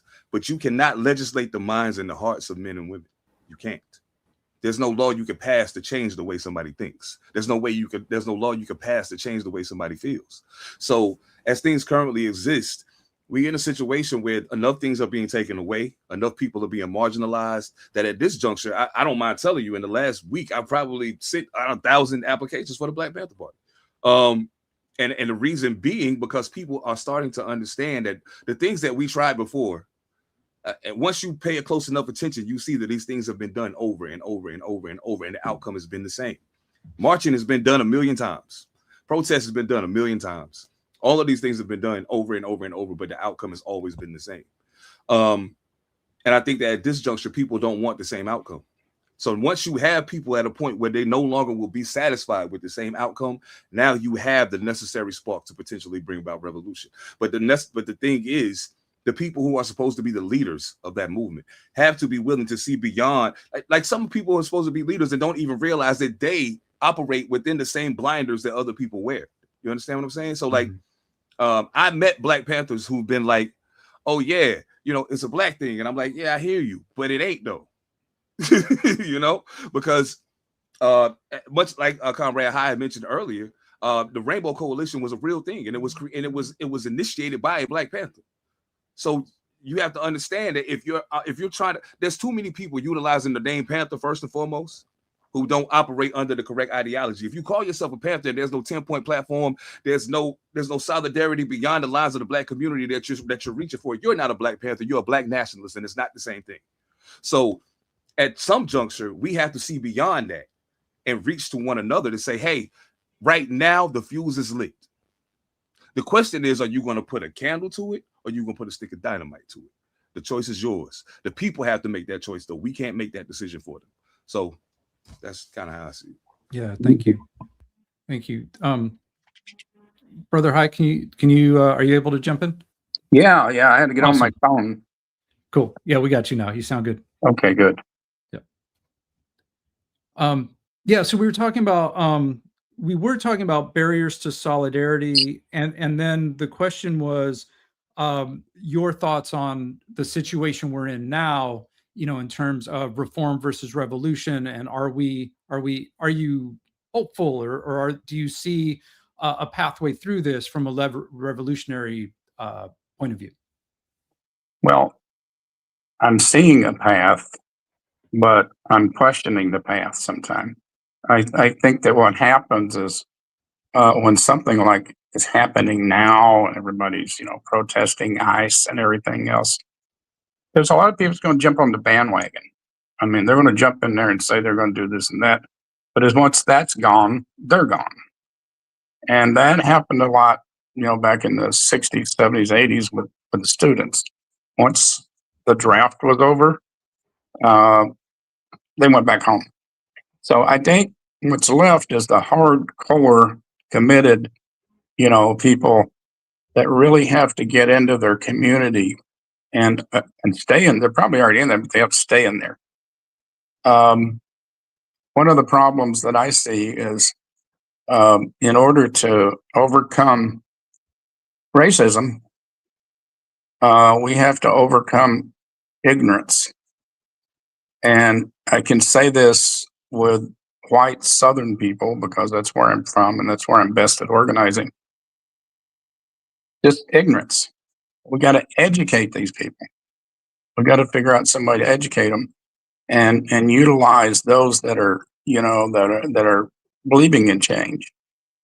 And, somehow educate them. And I think this is what we're doing through this North Alabama School for Organizers, whatever. But I think we're going to have to get together and we got to form more coalitions because we're kind of outnumbered right now. And unless everybody's going to join together under one banner, and what I'm seeing is one of the things that really keeps us apart is ideology. And what keeps us apart is, like Brother Bunchy is saying, you're either a Black Panther or you're a Black nationalist. And with the white community is that you're either going to be committed to non-racism, or you just might as well go join the other side. So one of the things that, really keeps us down is our own ideology. And, these folks that are very poor, it's very hard to organize the poor people. And, if you go into some of these poor communities, talk to people, they'll say, well, I'm not poor. I got the telephone, I got the TV, and I got this guy, this guy's got down the street. So you ain't calling me poor. It's different than it was with the Poor People campaign. So you got in there, go in there and educate people to the fact that, yeah, you got this, but you own it. These people don't. So, and, just blatant racism, man, that's what keeps people apart. We've been educated as people through the school systems, through society, that we are superior to other people, other groups. And I think some of you have heard me say this before. If they're when we were wearing, we actually wore the Confederate flag into our community, and Fred Hampton was okay with that. He said, if that's what you need to organize, that's what you're going to need to organize. So we took a racist symbol to organize racist people. And we'd go into a bar, whatever, pool hall, whatever, and talk to the most racist people that we knew were in there. And they'd look at the Confederate flag, and then they'll look at the Free Huey button next to it, or, a Young Lords button, whatever, brown berets. And that was a contradiction that we could start talking about.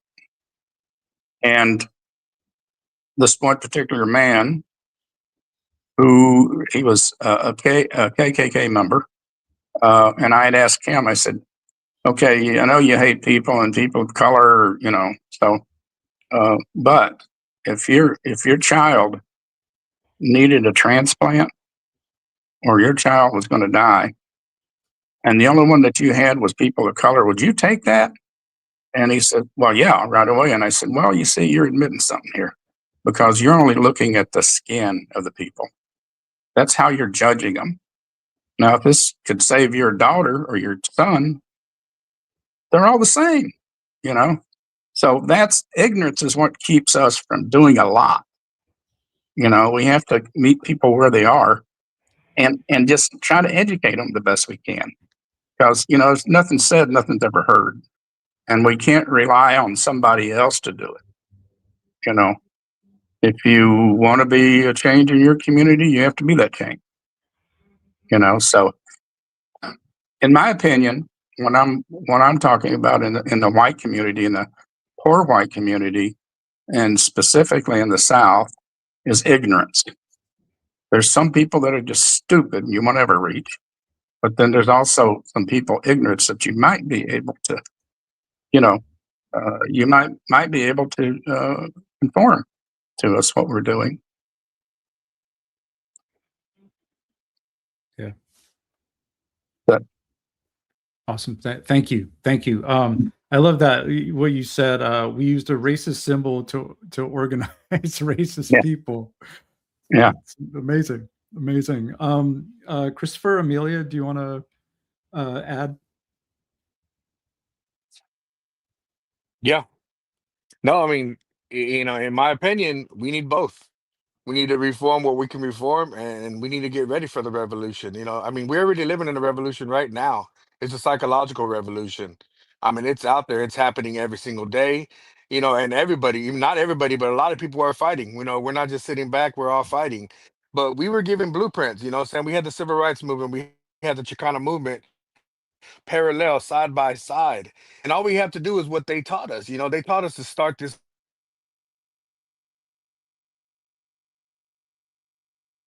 Ooh, Uh-oh.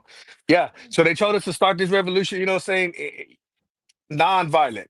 You know, like they taught us, non-violence gets you a long way. It gets people listening to you and stuff like that.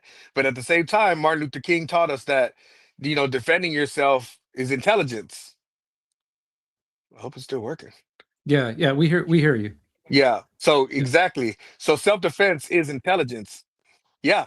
And so that's what we have to realize is that they taught us what to do. They showed us what to do. We have to finish their jobs. I still have, you know, I have hope in America. I have hope in the people because of the people, not because of the European leadership, not because of the ignorance, but because look what we're doing right now. You know what I'm saying? We're having this conversation.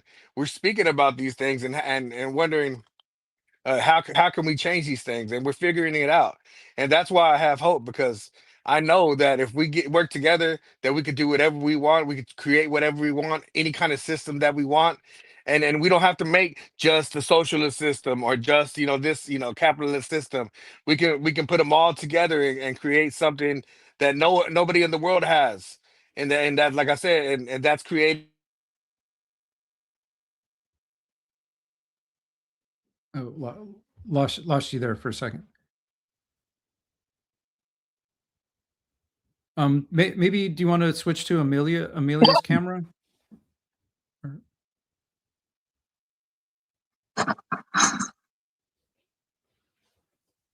Jumpy system. Oh, there you are. Yeah. Yeah. We had to just, you know, we had to push forward, like I said, in those Cool. blueprints and finish the jobs that were started a long time ago. I mean, that's just one thing we can't do. That's just one way forward. But there's going to be millions of ways forward. And that's what we have to keep involving everybody, the youth, more women, you know what I'm saying? We need everybody's ideas because that one person ideas can change the world. But we just have to figure out who that person is and just keep pushing forward. Awesome. Thank you. Amelia, do you want to jump in, and then we're going to open it up to questions? This is great. Yeah.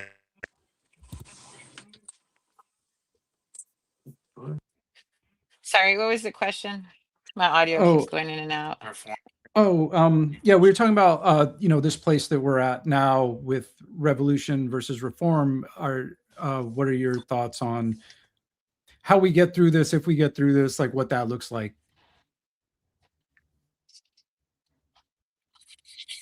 Mm.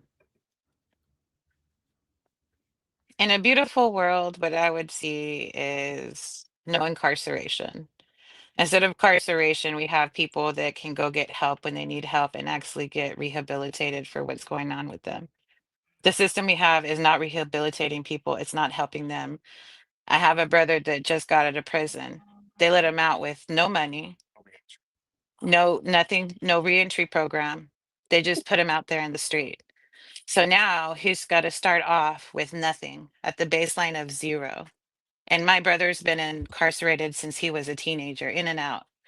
So we got to fix these systems that are not working for our children, that are not working for our families. The whole point of them doing what they did in the past was purposely incarcerating us. And they're still doing it. And they never stopped. They're even big. If you look it up right now, they're still building mega prisons. What do you think they're going to do with these mega prisons? We have to tear it down. We need revolution. In my eyes, we need revolution. Right now, they're going to start locking all of the people up that are Latino, that are brown, that are black, that are white. It doesn't matter. It doesn't matter anymore. They done crossed that line. They cross it so many times until the people are like, you know what? We're fed up. We're fed up. Now we're going to go join organizations. And that's just how the government pushes us. Even as a military veteran, everything I'm seeing is unconstitutional. Then what's the purpose of that constitution when you have a rapist in the White House? What is the purpose? So revolution is the way. Awesome. Thank you. So opening it up to questions from the chat, what are some of the modern day COINTELPRO tactics that you've noticed in the modern era and current problems to watch out for? Whoever wants to answer that. So I think it's real similar to what we've seen in the past. I mean, the only thing that's different is that it looked different because of technology. You know what I'm saying? But the methods are very similar. One of the biggest things that we notice now is people being elevated to places of leadership and being put in positions of prominence to misguide the public about exactly what's happening in regards to the movements that are taking place across the country. Like, I'm not going to say any names in specific because I mean, you could pick people from any walk. And go with that. But there are people being placed in positions of quote unquote power that you see arise out of nowhere. Like you never heard of them doing work prior to this. All of a sudden, they're a national leader. They have a voice and they have a massive presence on social media as well as supposedly in the streets. That's one of the things, but probably one of the more the illusion of security is probably one of the bigger ones too. Because people think, oh, if I say it on Signal, nobody's going to know. Yes, they will. It doesn't matter what you use. It doesn't matter what you use. It was all built by the same people who want to monitor what you're doing. So, yeah, I think those are two of the things I think are being massively crippling the movement at the present. Just placing too much trust in institutions that were put in place, not by us. Yeah. The illusion of security and the construction of false prophets, so to speak. We'll just call it that. Those are my two tops right now.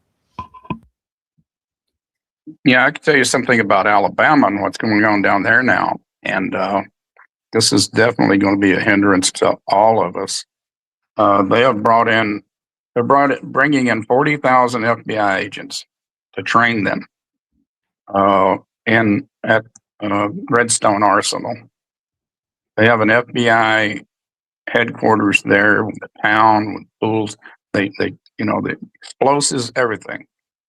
And so they're bringing them in there. And once they're unleashed in the United States, we don't know what's going to happen.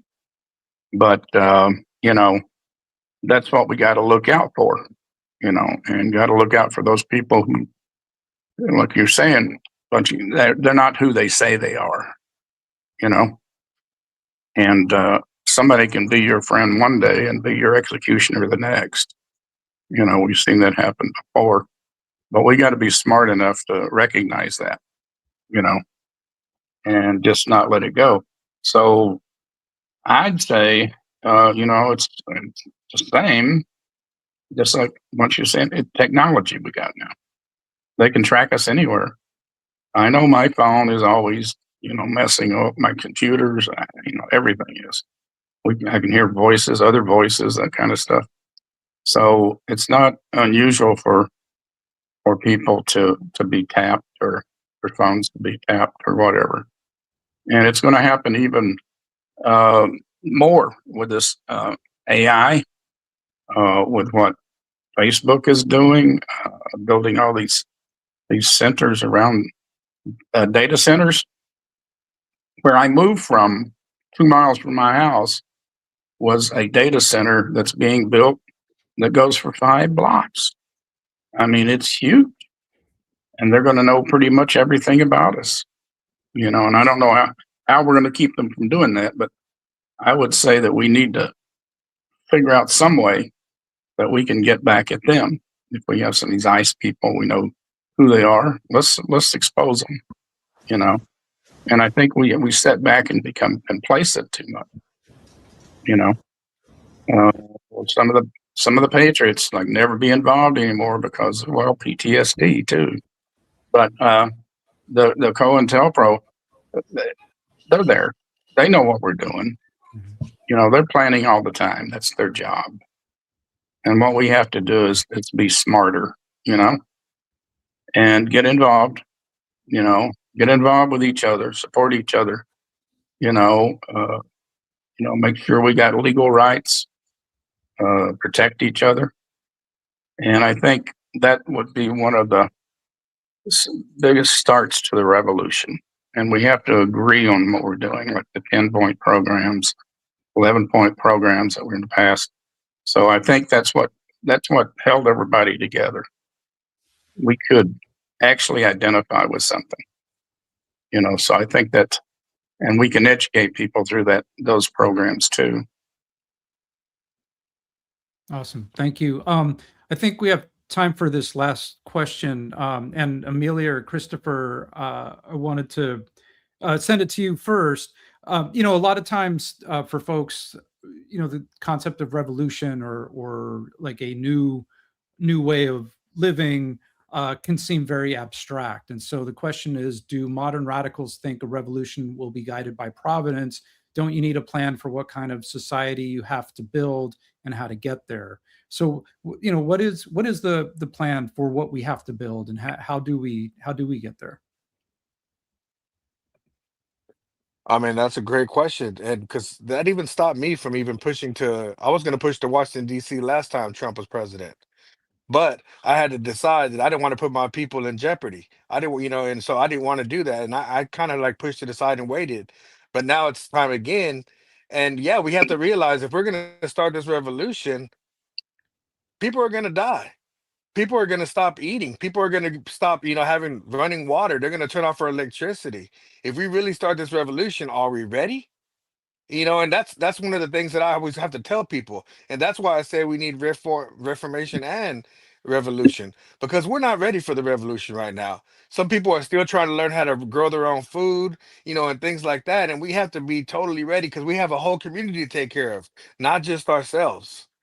So that's a big thing that stops me from pushing forward on a revolution full blast. But you know, we know it's time. We know it's time. We have to create that change. Yeah.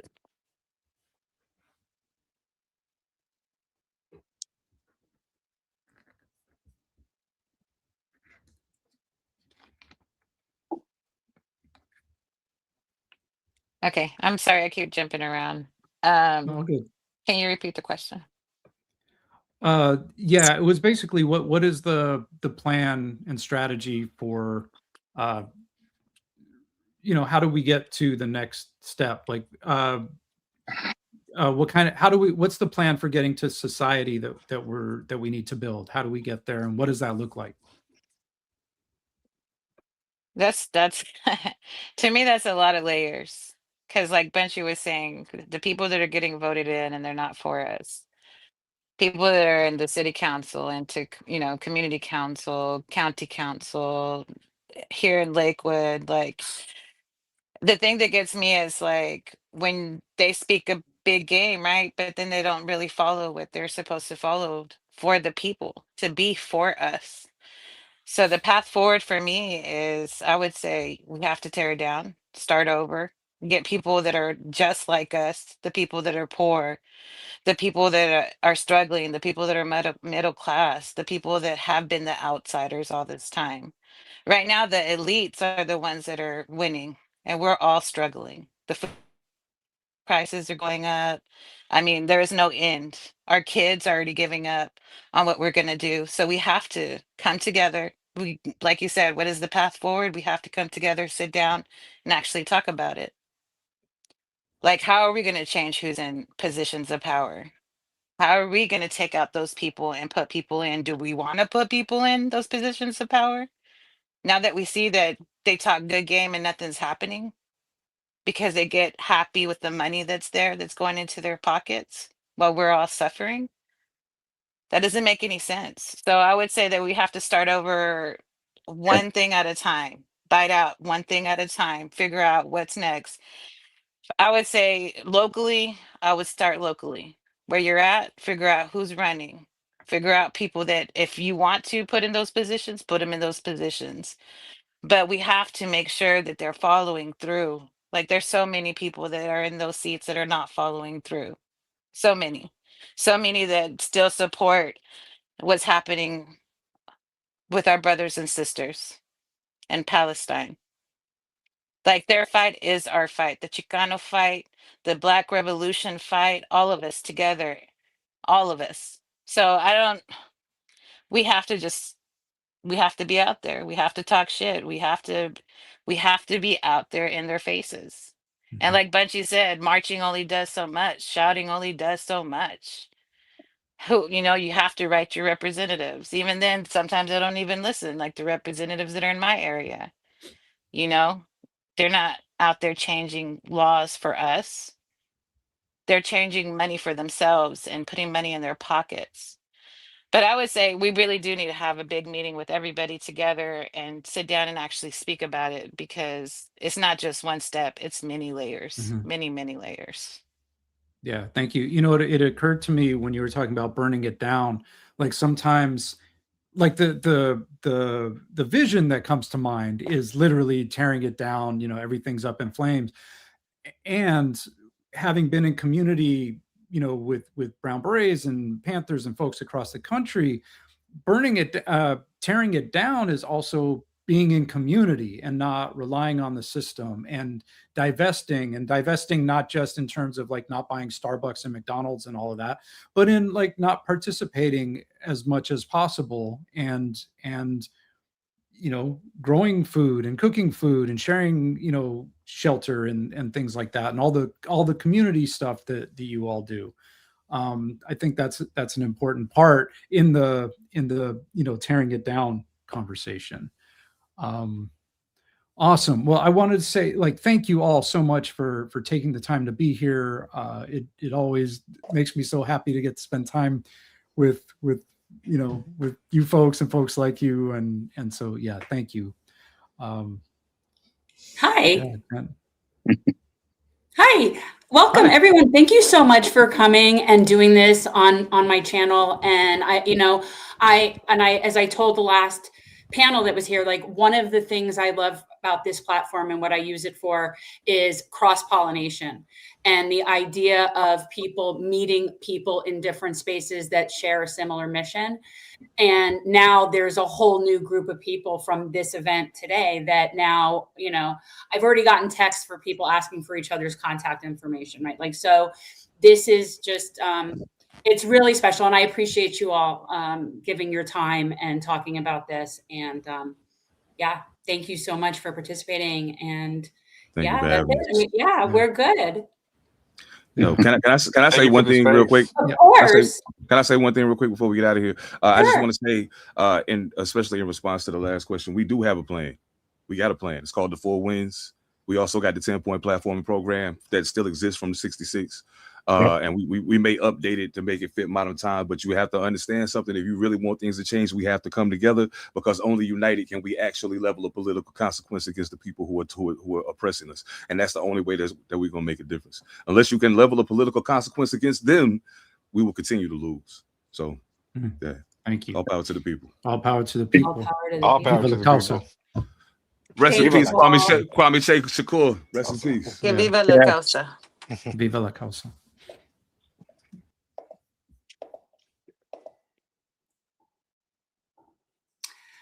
Wow, that was was really cool. Again, another panel where I didn't have to really do anything but sit here and just monitor some naughtiness in the chat, which, that's just where we're at. So we're going to move on to our final panel. And I do have a little bit of a cheat sheet here. I don't normally, this is all new to me to be on the production side of things. And I want to make sure that I get everything right. So the final panel we have tonight is going to discuss community alternatives to policing.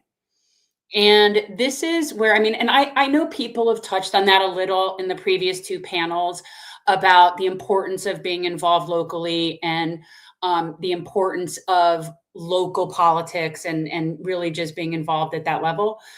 But this is going to be more, I think, of just a real in-depth discussion as to what that aid looks like, what those services can look like, what a community can look like without policing, and what kind of services can be in place for us to take care of each other. So I want to make sure everyone's here. I believe everyone's here except for Mo. Why are you not on here? Where are you? Mo, get back on here. Okay. So Reverend Kiana Jones Moore is a co-pastor at Park Avenue Baptist Church in Atlanta, as well as an organizer, activist with Atlanta Stop Cop City, which that's really cool because a couple of years ago, I went there to go to one of their big weekends, which was really amazing.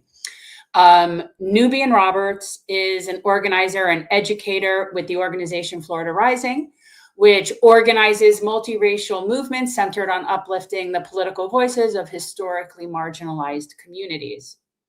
And Monalisa Weber is a former probation officer. She's a community educator and organizer. Her focus has been working with incarcerated youth, mutual aid in the community, and educating people in regards to navigating the criminal justice system. Her organization is Probation Station. Our last panel will be moderated by Amber Sherman, a nationally known political strategist, policy organizer, and podcaster.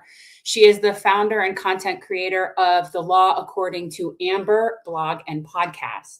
And just like the first two panels, this one will be about 40 minutes of discussion, followed by 15 minutes of Q&A, what you guys put in the chat. And so we're going to bring everybody on and we're going to have at it. I'm so excited. I'm so excited to watch you all talk this out because this is really fun for me to not have to even be involved in this conversation. I'm going to just watch the magic go on right back here. So.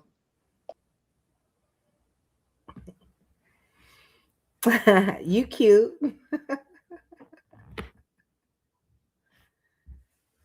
Oh, we can't hear you, Amber. We can't hear you. Can y'all hear me now? Yes. Oh, okay. I was just saying, hey, Pastor Kiana, I haven't seen you in so long. Hello. I'm so surprised to see you. This was the best surprise I have had all week. I'm so glad. So let's talk a little bit about community alternatives around policing. Are there any alternatives that come to mind like immediately that y'all have worked on? Definitely. Here in Atlanta, we have what is called Policing Alternatives and Diversion. And that particular group came about after the murder of Rayshard Brooks, after the murder of Ahmaud Arbery, when so much was going on in the country, but also here in Atlanta. And one of the things that was important was that people got alternatives to policing, that policing could not just be, you know what, we're going to shackle them and throw them in the cage, but also let's reimagine what this looks like. And it makes me think about Matthew's documentary, Reimagining Safety. But Policing Alternatives and Diversion is one program that comes to mind immediately when I think about things on an institutional level, because they actually do give alternatives to being incarcerated. There are diversion programs. There are rehabilitation programs for people who have substance use challenges. But then when I think about alternatives more broadly, I just think about violence interrupters. I think about community security patrols. I think about, I would never promote something like Next Door because it's dangerous and it's like the gentrifier's playground. But they have to be on there acting up. All they do is complain about the places that they have taken over. But again, I wouldn't promote Next Door, but promoting a network within your community for community information, for alerts, for the news, to keep people informed and to organize, I think, are some of the things that immediately come to mind for me when I think about community alternatives. Period. I love that explanation, especially learning about what's happening in Atlanta. Nubian, I know you had some responses too. Yes. Well, first of all, greetings, Amber. Greetings, Pastor Kiana, and to the magnificent Mona Lisa, who I have had the honor of working alongside and creating good trouble in Florida. I say, what's up, sis? But so I love everything that Pastor Kiana spoke about, but I think for me, I just left a retreat of Black leaders throughout the state of Florida called the Bag Alignment. And we actually spoke about this, and we start to create a 10-year plan, which that was the first room that I've ever been in where we actually talked about safety of our community and started strategizing and building upon ideas of great thinkers throughout the state. I mean, overall, like, our country is in a space that is just totally unbelievable. And it's been going to, crap for many, many, many years. I mean, I'm 52, so I don't remember a time that our system really worked for our people, for sure, and for minorities and poor people. I've not seen that. So in my mind, just to take it to another place, I would like to totally reimagine what it will look like for our communities to keep each other safe. You know what I'm saying? Like, let's just get rid of that whole system for our communities all the way. Like, I want to abolish it, like, be done with it, right? And learn ways where we could help to invest into ourselves. I feel like we need our own group of people who would like to be the protectors of our community, and like, just take that word police completely away. Protectors, we train them, we agree upon how we want to train them, what trainings are important. I feel like mental health issues should be separate. They should never even be dealt with by folks who are dealing with people that may be going through, hardships, or, some type of trauma that leads them to break rules, right? I always say that if we really look at people who are incarcerated, there are probably a smaller amount of like very violent like folks that are incarcerated, right? Most people Yeah, are it's like less than 1%. Exactly. Most people are incarcerated for petty theft or, things of that nature that really say to me that's poverty, right? So economically, we got to start looking at things differently. I think that we need to have a solid plan on how the economics of our people, right, marginalized people, could, change the whole conversation about how we view our safety, what we do to ensure that we're safe. So I come from a space of like, I don't even want to look at what we have, because what we have doesn't work. And now it's showing us that it's becoming something else that is really terrifying, dealing with what's happening around the world with ICE. But we warned them. We warned everyone that this would come, and it has. But now it's like, where do we come together and unify and decide, like, okay, enough is enough. We want the whole system to be down, and that in itself is a conversation. And I don't know if we want to go deep down that hole, but I'm willing to go with you if you want to speak about it. But I think that in my thoughts, we envision it a whole different way, and we get rid of what we have completely, fade it all the way out. But that's going to be me as an abolitionist. I would love to hear what my sister Mona Lisa would like to add to that, because I don't want to take up too much space since we're just starting. No, I appreciate it. As an abolitionist as well, I appreciate it. But now I definitely want to bring Monalisa into the room and hear some of their ideas too. Great rising, y'all. Thank you for having me on. Ooh, I love it. All righty, so let's see. Can you repeat the question? I'm formulating some ideas, but I just want to make sure that I actually answer the question. Yeah, what are some alternatives to policing that you are either working on in your community or you are already like practicing where you are and that you think people should, know about? Okay, so I'm not working on anything in regards to alternative to policing. My big thing is education. I like to educate and go head on and attack the target, right? So now some of the ideas that I've talked about and I would like to somewhat implement, but it takes work, right? It takes people power. It takes people being part of the process. That's what I keep saying. So for example, some of my ideas are, if you live in a community, you should know every single police officer that's patrolling your neighborhood. Point blank period, by first and last name. Right? Take control of who's in your hood, who's in your community. That's number one. Number two, in that way, you can collectively organize to file complaints, right? To unite, to be able to, because in today's age, what I realize is if you put in enough pressure, things kind of change, right? You can change the position. You can get that police officer fired. You can remove someone. You could demote someone, right? Because I'm thinking about the here and the now, and what's affecting us every day.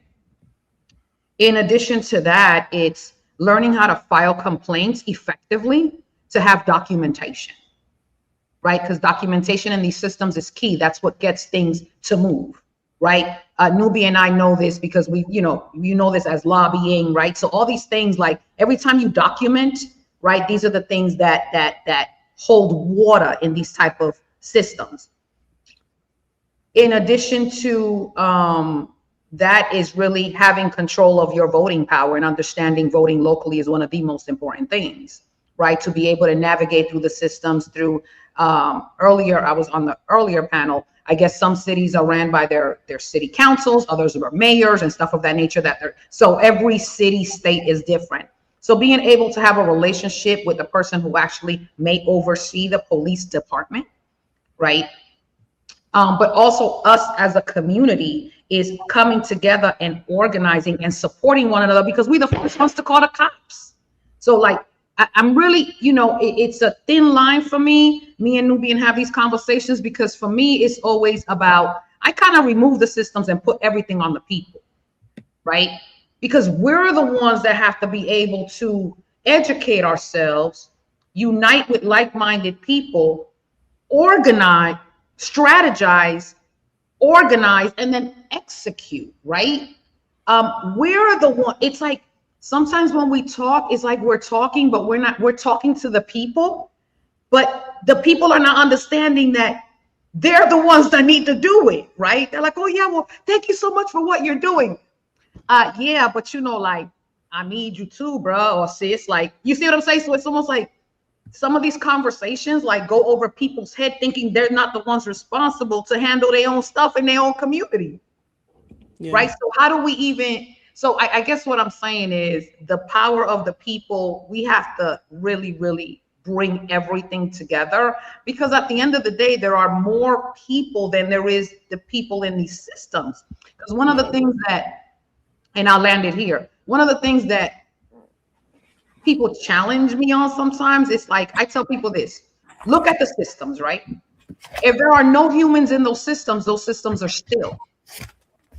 If you put Amber as the judge and you put Miss Jones as the state attorney and we put Miss Nubian as a CO, let's say, and then we put Miss, Monalisa, like these systems would be a little different because you have decent, fair people who can relate to society and make fair decisions because there's a lot of discretion in these systems.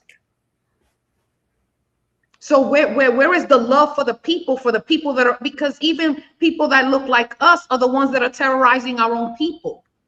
So that's where I'm just like, yeah, I'll land it. Okay.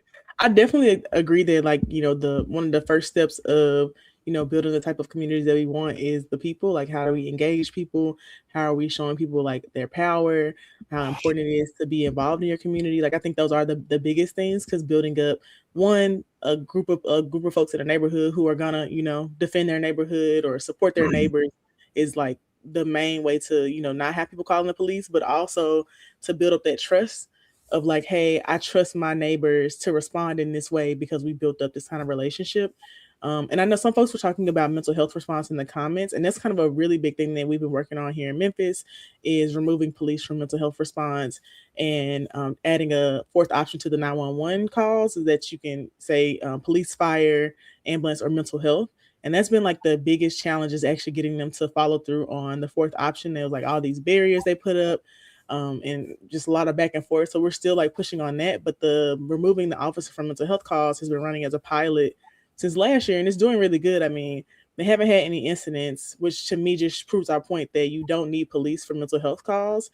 And we also had them change a few policies around how they respond to the calls, because sometimes when people will be like accosted by police officers at these mental health calls and they're taken to a hospital, they're then put in the back of a police car versus being put in an ambulance. So we changed that policy of saying, hey, let's put this person in an ambulance because they're freaking out because you're putting them in the back of a police car.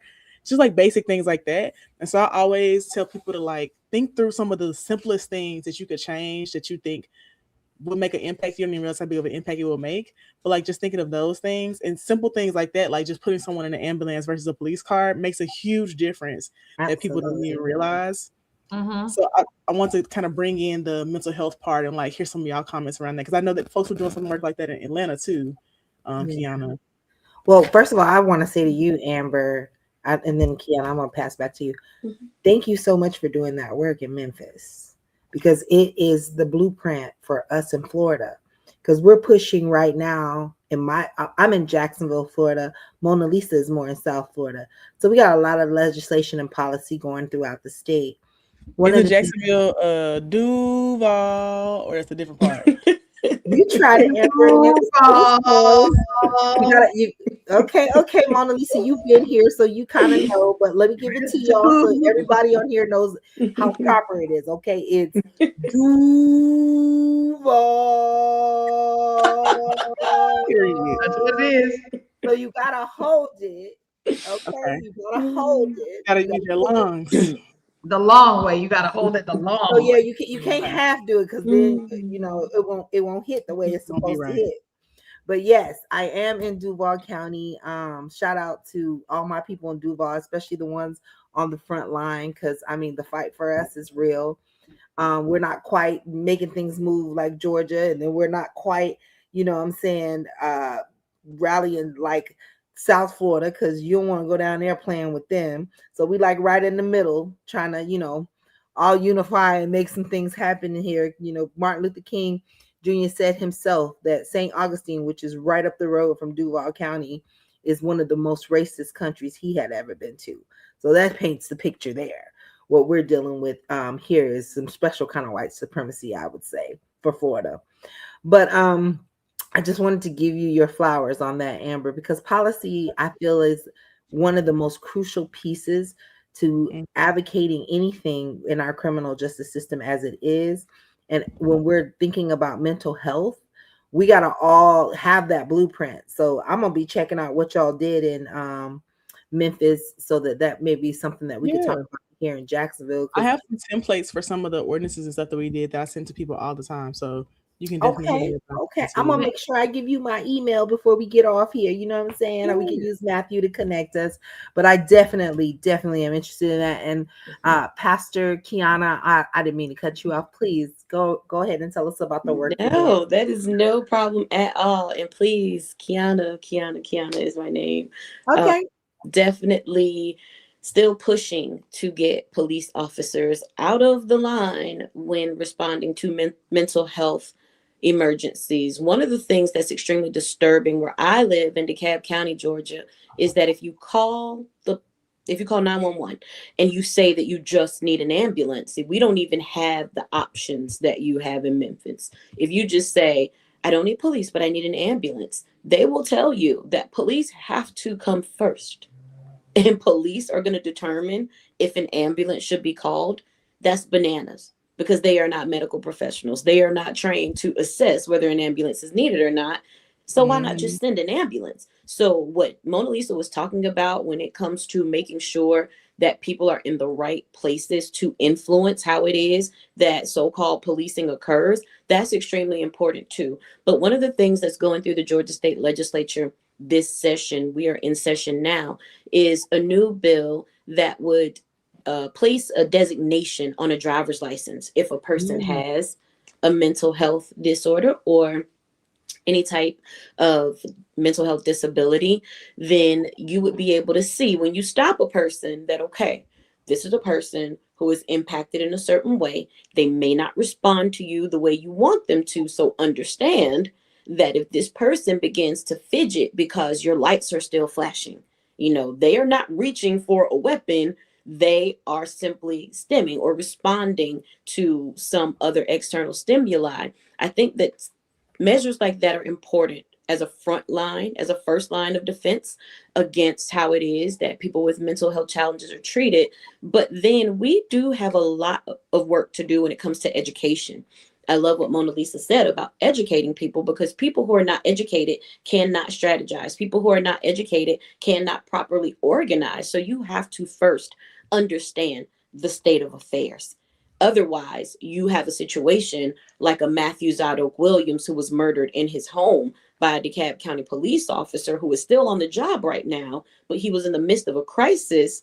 It was determined he was in the midst of a crisis. He was shot. No medical aid was even rendered, and he died as a result. So working on initiatives like that are the things that we continue to do, not only on a state level, but on a local level. And also where I live in DeKalb County, some things are very symbolic. They do a lot of symbolism and, performative things. But we do have a commissioner, Ted Terry, who is pushing for small measures, because in DeKalb County, although everybody thinks about Atlanta and thinks about it being full of Black people and being progressive, we are still in a Confederate state. Like, let's be clear about where we are. And people, even Black people, and I'm especially disappointed by Black women in leadership, like the CEO of DeKalb County, who continue to kowtow to police, to law enforcement, has made it so that we are even greater, we're greatly surveilled even in DeKalb County. We're on par with the city of Atlanta at this point when it comes to surveillance. But one of the things that Commissioner Ted Terry is doing is making inroads by creating community councils that can sit, we couldn't call it a citizen review board, but, an advisory board to the police department, because no, that's not going to solve all of our problems. But what it does is put a public eye on more of what's going on. It gives community members more input as to how policies are being formed and how policies are being enforced. But also, you can let your people know, hey, this is what happened at the advisory board, and they're considering this, so that we can prepare in community. We can organize around the things that we see coming down the pipeline. And I think that those are important things for people to do in every community. But those are just some of the things that we are working on right now, right where I am. Thank you so much for breaking that down. I did hear about that bill about the identification on someone's driver's license. I have mixed feelings, because I've seen like some stories from Alabama where folks they have the same kind of law in Alabama, and someone was pulled over and was killed by the police because the guy purposely like riled him up. And I just worry about like that happening in other situations. And the same thing we were talking about. My bad. Go ahead. Oh, I was just going to say there's a lot to be desired, right, in that legislation. And like you said, that concern definitely sits with me, because it will make people a target, and it will also just give some people cover to continue some bad acts. Yeah. I know Nubian had something, and then Monalisa. Yeah, I didn't see like the Zoom, the little hand raise or anything. So I'm not really I'm not accustomed to it. But I thank you for recognizing my little church finger. So I hear some things too, Amber, that alarm me, right? Because what I know about our people is a lot of us are not mentally diagnosed. So when you tell me something like we are going to put something on the ID for my city, I'm saying I don't know about that one, right? Because one, I personally, I'm a person, you know, I align myself with Christ and I align myself with the gospel. So therefore, I never align myself with titles of things. So I don't want them putting something on my ID tagging me. That to me is a personal, like, heck no. So what I say is we'll be watching what you all do in Georgia, right? Because we want to make sure that in these other states that have not yet start working on policy pieces, that we are mindful that one, we don't want people, you know, to be tagged things, but we also want to make sure that we get away from the police in general doing anything with mentally ill or people having mental breaks. Because before you were like deemed something and you went to a doctor, you were going through stuff here and there, and maybe, you know, folks just wanted to label you a crazy, or they'll be okay, or they're just having a moment. And then we know crisis will happen at the split of a second, Randomly. unexpected. So we want to get away from even having people in our police force handling people, period. We want to have our cities, we pay taxes. We should be able to ask for the things that we want and need. We want trained professionals to be able to come when people are in crisis and help them, no matter what their race is, no matter how much money they make. That should be like just a golden, you know, a standard for people. Like, it's a hospital. You don't call your ambulance you don't call your you don't call your ambulance if it's a fire. You don't call your fire people if it's, you know, something that people need, you know, help with. So we need something that addresses all the things that could happen to people in an emergency situation. We need special people in there that have been trained for that. So I would tell everyone pushing all of your cities to you know, have folks trained separately. And I'm gonna digress now. I just wanted to add that little bit because it disturbed me.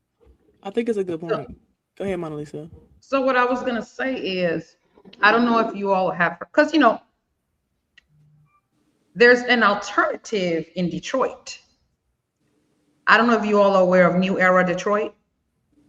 So No, this is we're a not. group of brothers. Excuse me?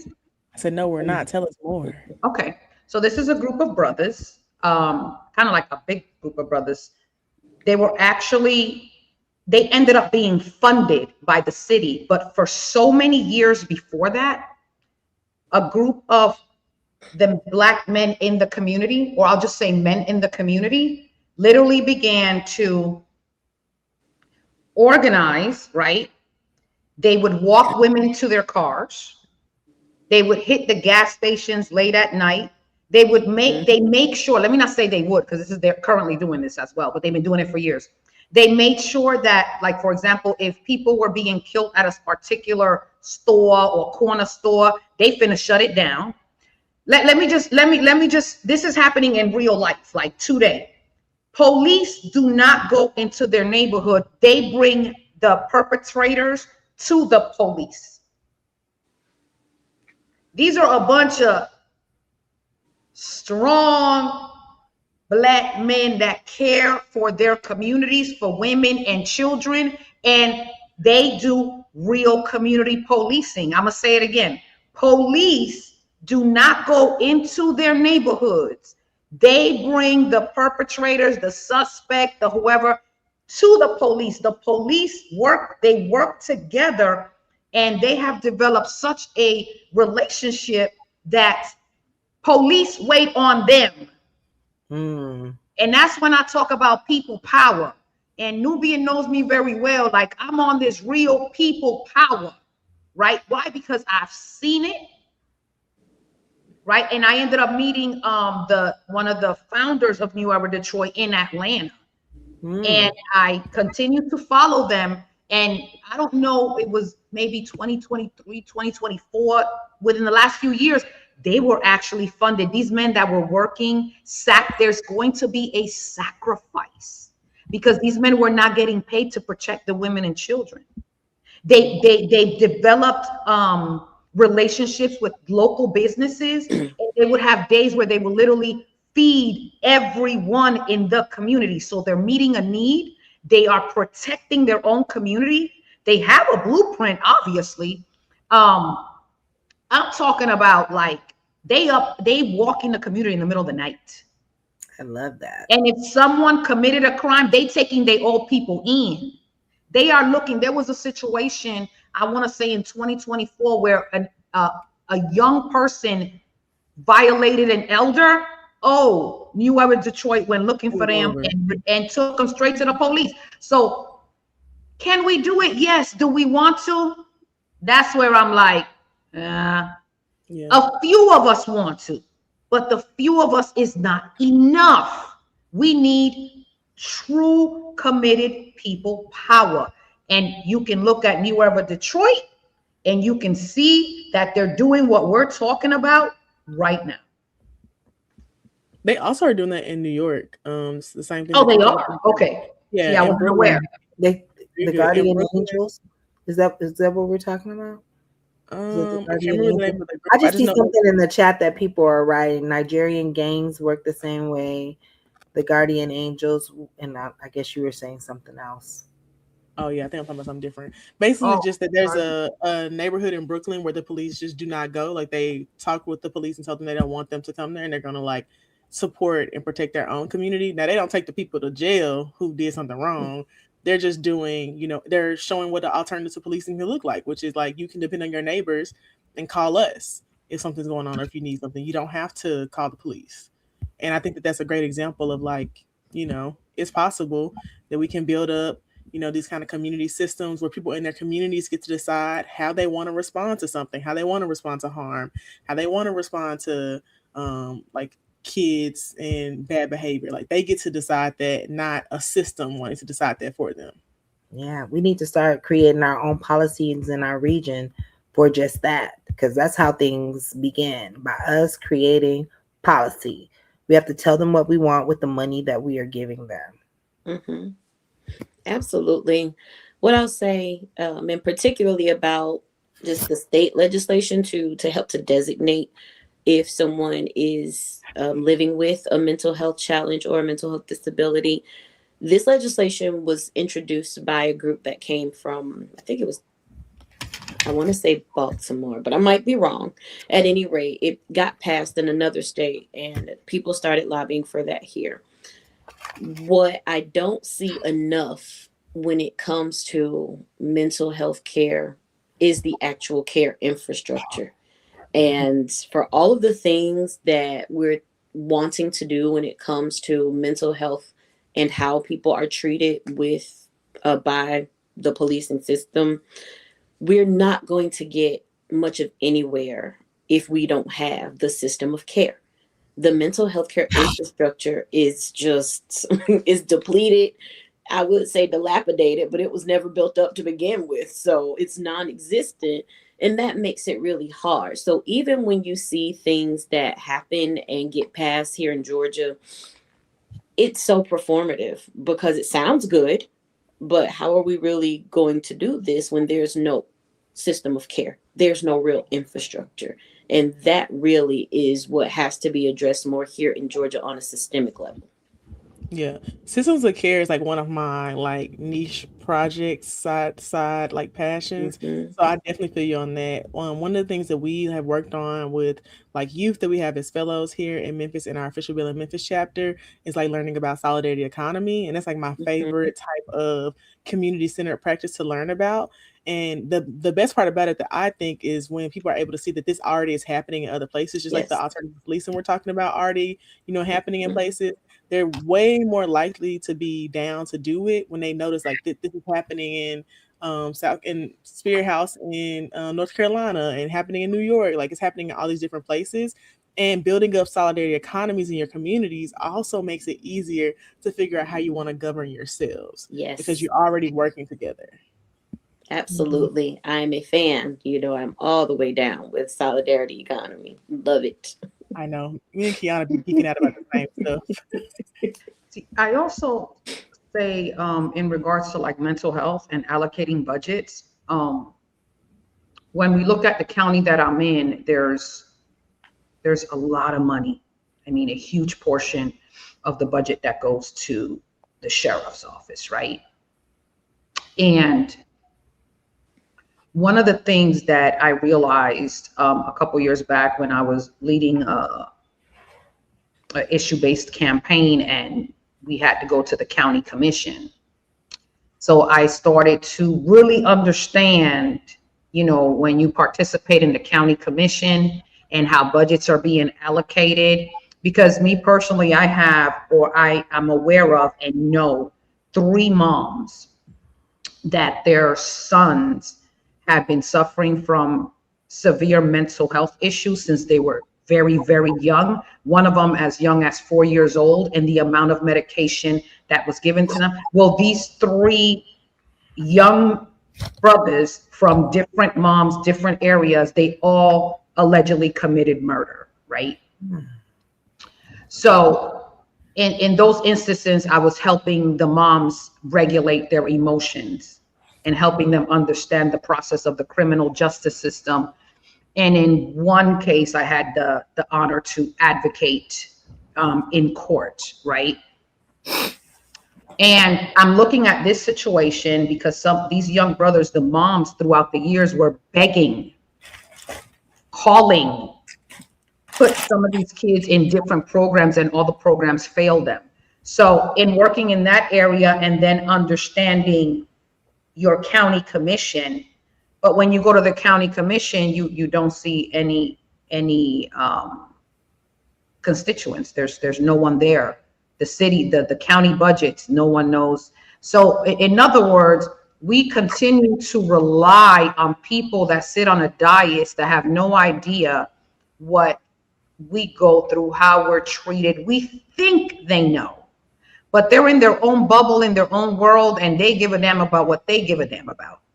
So one of the things that I have talked to some parents about and some community members about is how do we organize to ensure, even if it takes a couple of years, that some money is being allocated to true mental health. Because I'm partnered up with an attorney, and I'm telling you right now, what I see that the majority of other people don't see is our young men are crashing out. Our young brothers are crashing out. And a lot of these programs and mental health so-called facilities cannot handle the intense mental health crisis and the level of violence that comes with that from our young brothers and sisters. I'm talking about like, so they just give up on them. They give up on them. They release them. They give up on them. And then when they commit that heinous crime, then they just throw them away. Right? So I have attempted to organize parents that have gone through this, because now I'm learning, right? Nubian, we learned grabbing people who are relatable, getting them in the same room, right? Putting them together. You all have to you all have to do it. I can't do it for you. You feel me? Amber can't do it for you. We can guide. Nubian we could guide, but it has to be the people. Because let me tell you something, there is so much money down the street in your county, and they doing whatever they want to do with it because no one shows up. No one shows up. No one shows up to talk about the issues. No one shows up, nothing. So what are they going to do? They're going to do whatever they want to do. So that's why I'm so adamant about doing things simultaneously. You feel me? Like all 4 of us could be at this, let's say 300 people could be at the city commission meeting and say, we want a mental health facility. Well, a whole nother 200 people are up in Tallahassee lobbying, and then a whole bunch of other people on social media bringing that to the forefront, and then a whole bunch of other people. You see that we attacking it in multi-levels. We're not doing it. You know what I mean? It's a few of us screaming and yelling, ending up in the hospital sick as hell, advocating, the lack of self-care. We all messed up. So in other words, ladies and gentlemen, brothers and sisters in the chat, and everybody in internet world, you have to become part of this process, but you have to educate yourself first. Mm-hmm.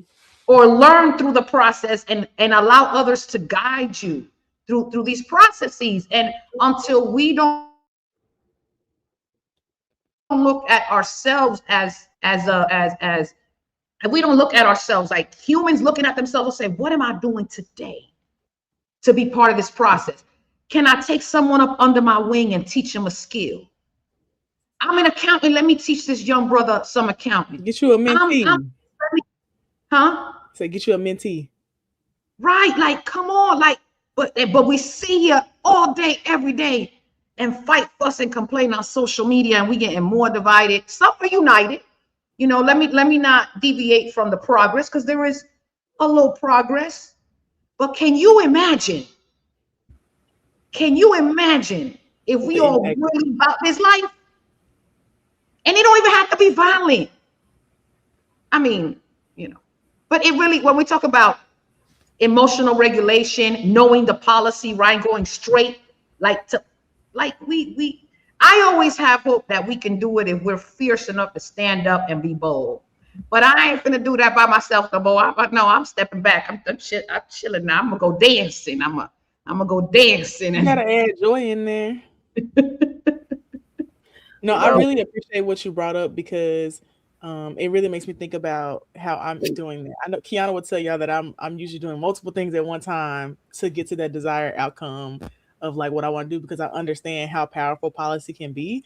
And that's one of the main things I have pushed up for in Memphis and like changing, is that like, the city council meetings are not easy for people to go to. The county commission meeting is not easy for someone to go to.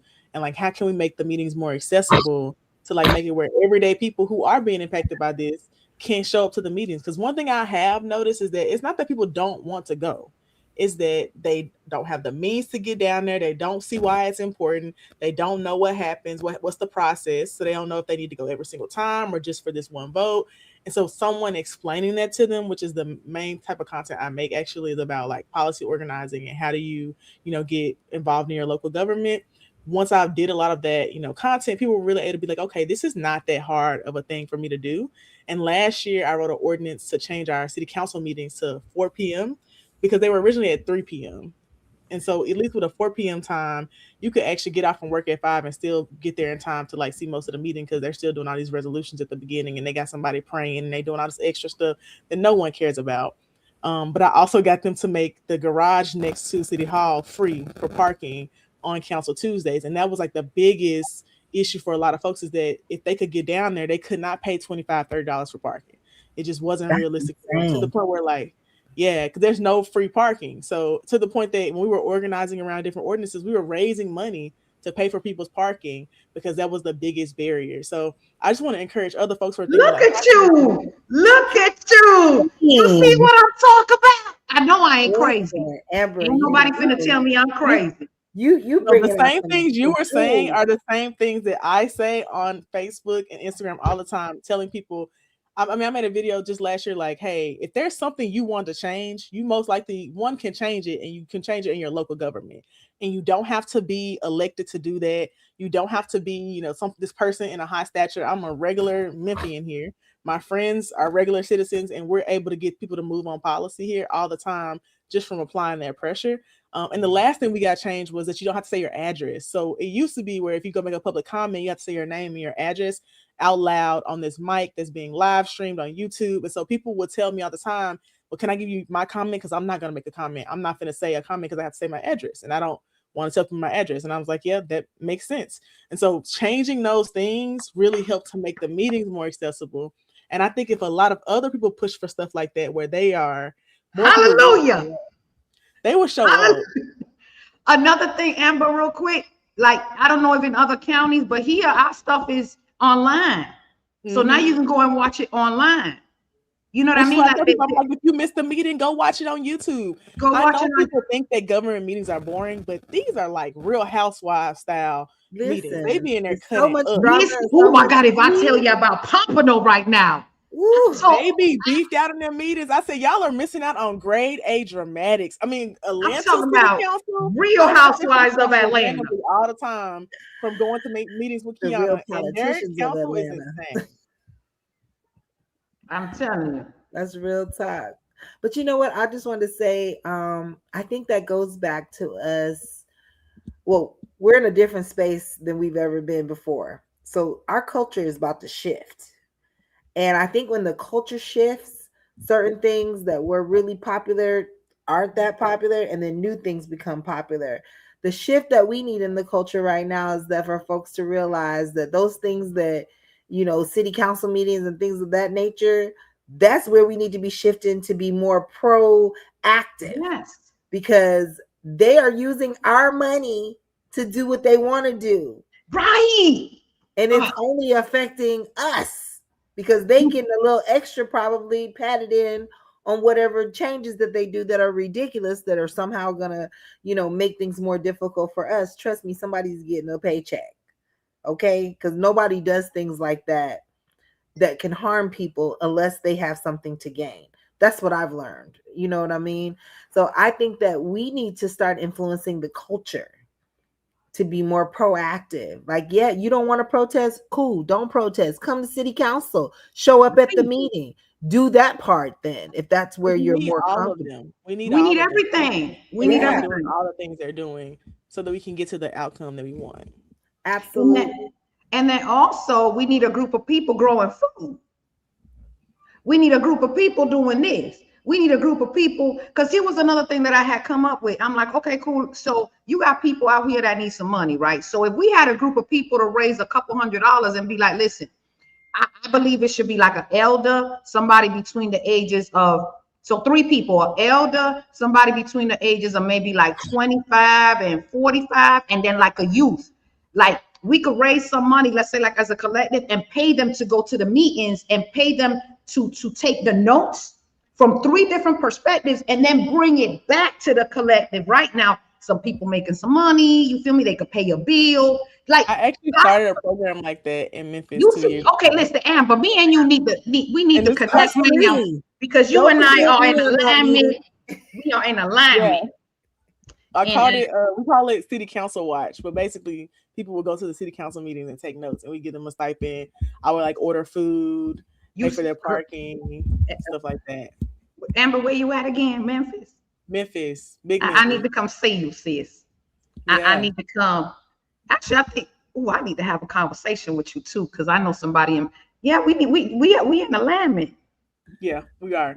But I brought up the changes to the city council meeting to say that I actually didn't even need an ordinance, to point out the fact that like a lot of things that we want to change are just simply policies that they can actually change. Because when I gave them the ordinance, they were like, oh, these are actually things we can just change in the rules. You don't even have to go through an ordinance process. So I really want folks to like think about that when you're like, oh, I feel like this is going to be a big thing for me to get them to change this.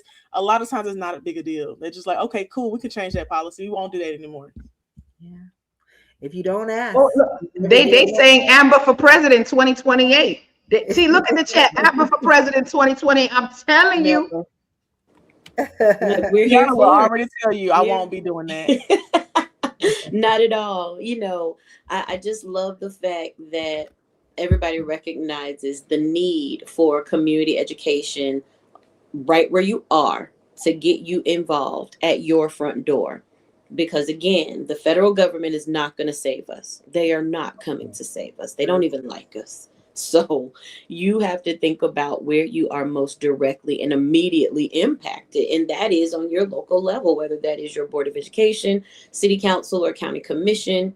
You know, some people have a different form of government where it is that you have just a CEO that makes all the decisions. You know, DeKalb County in Georgia Or has a county structure. executive. Yes, their county executive. DeKalb County has a CEO and a county commission, which makes no sense at all. But we're the only place on earth like this, and that's why things get to be dysfunctional.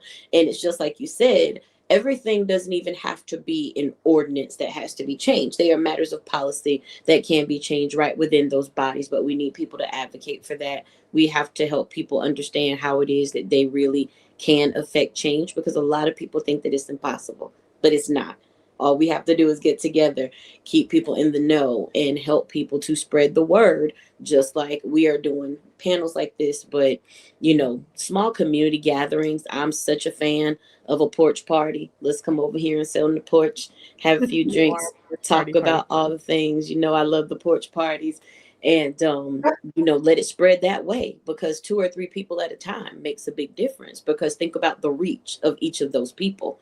You know, like it was mentioned earlier, if one person's posting on social media and then another person regularly goes to the meetings, you know, if another person is just out in the community, knows everybody, this is how it is that we get things done. And it's a multi-layered, multi-tiered approach. It's like we always said within the movement to Stop Cop City, that we firmly believe in a diversity of tactics, because it's not just one thing that's going to get us what we want.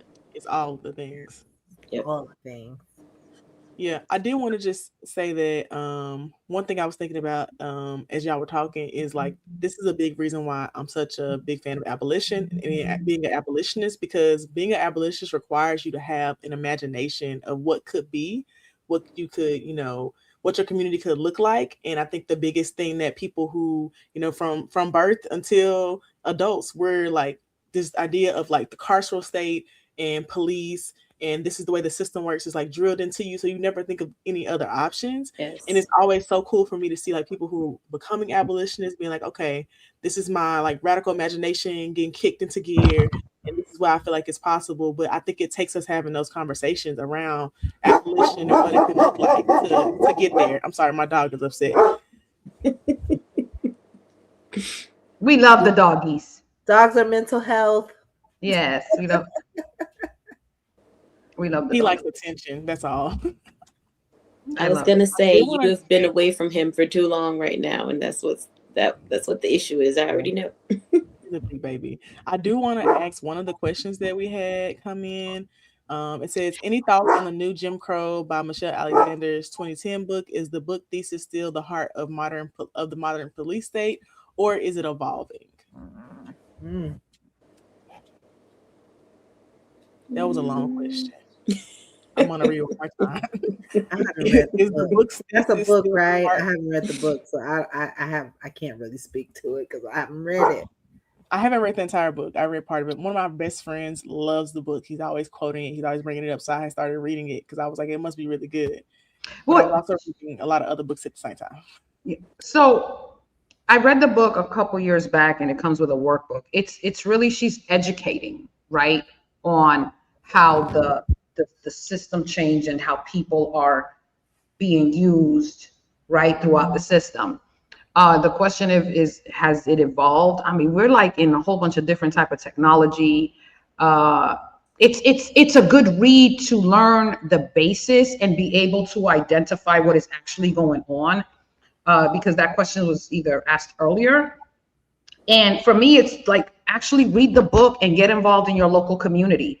And then there's other books to read as well, right? And if you want to advocate in the criminal justice area, because it's kind of like my area, there's books that you can read as well. You know, our elders, I'm a big fan of, May He Rise in Power, Johnny Cochran. Like, me reading his books, what taught me how to advocate, right? And organize people to come into the courtroom. And then when I learned politics, now we're connecting the judges elected, right? You bring all these people into the courtroom, right? Like, it just, everything makes sense once you educate yourself.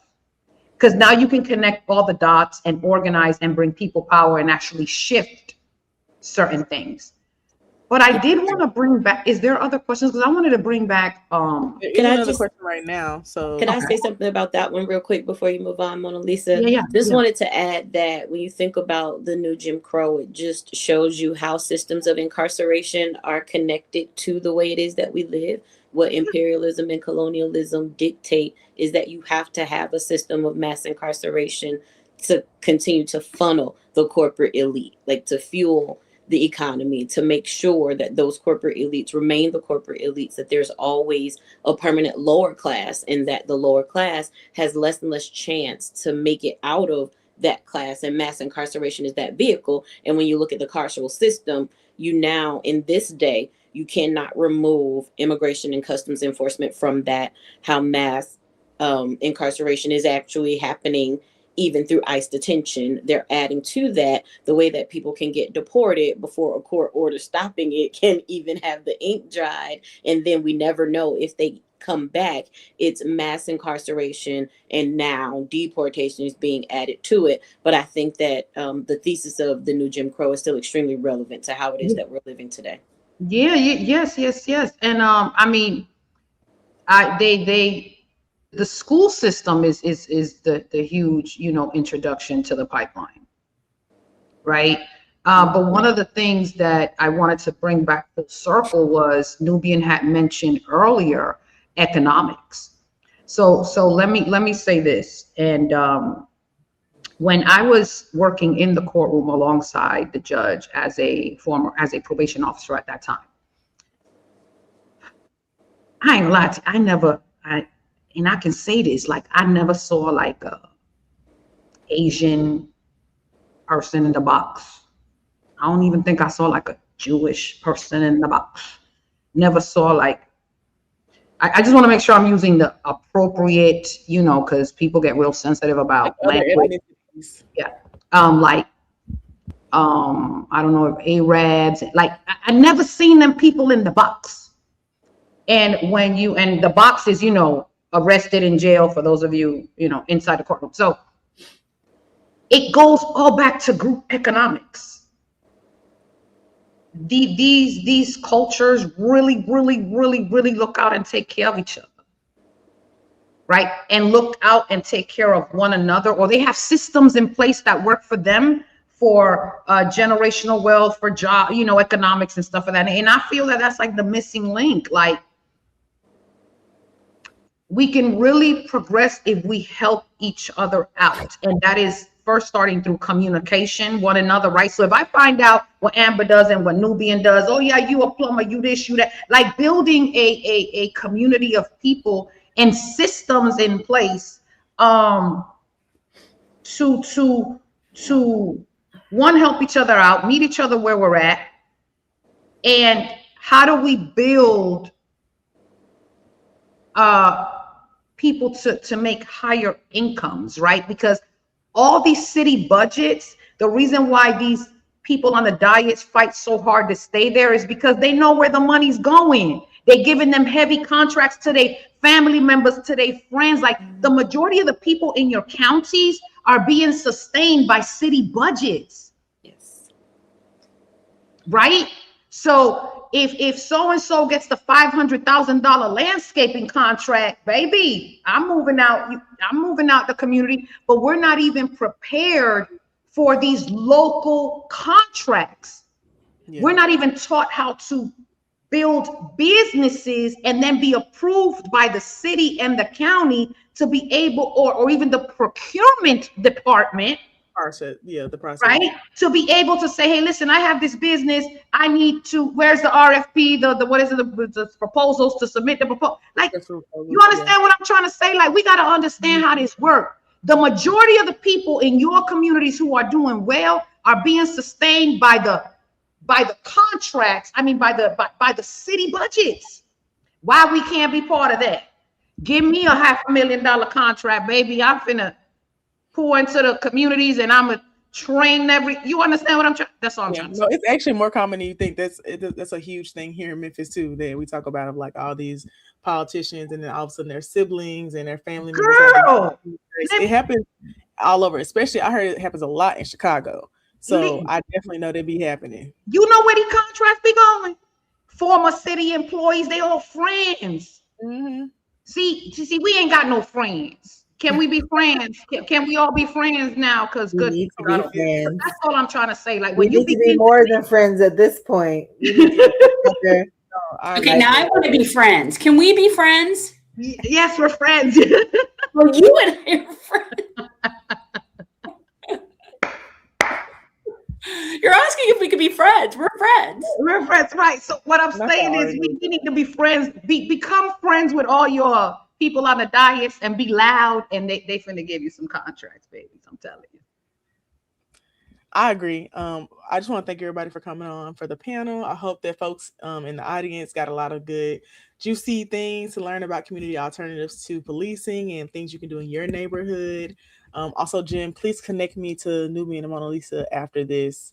Oh, Rachel's already on it. She's already going to be connecting all y'all. Okay. All y'all. Thank you. It was so great to moderate this panel with y'all. Thank you so much, Amber. It was so Yeah, it was nice so much to meet fun. you. And Kiana, Thank so nice to meet you. you. Nubian, I think I'll see you in March. Yes, thank y'all. Listen, Jennifer, what you put in the thing, talking about I don't even want to go up that far north. Well, yeah, she's sitting there talking all the big game. I'm going to come visit you in Memphis. In She Memphis, won't yes, even I come up am. here to North Georgia. Because it's too cold right now. That picture you what sent I'm me of the snow, saying. we not doing it. Listen, it was snowing here in Jacksonville. There are flurries coming, so baby, stay in the South.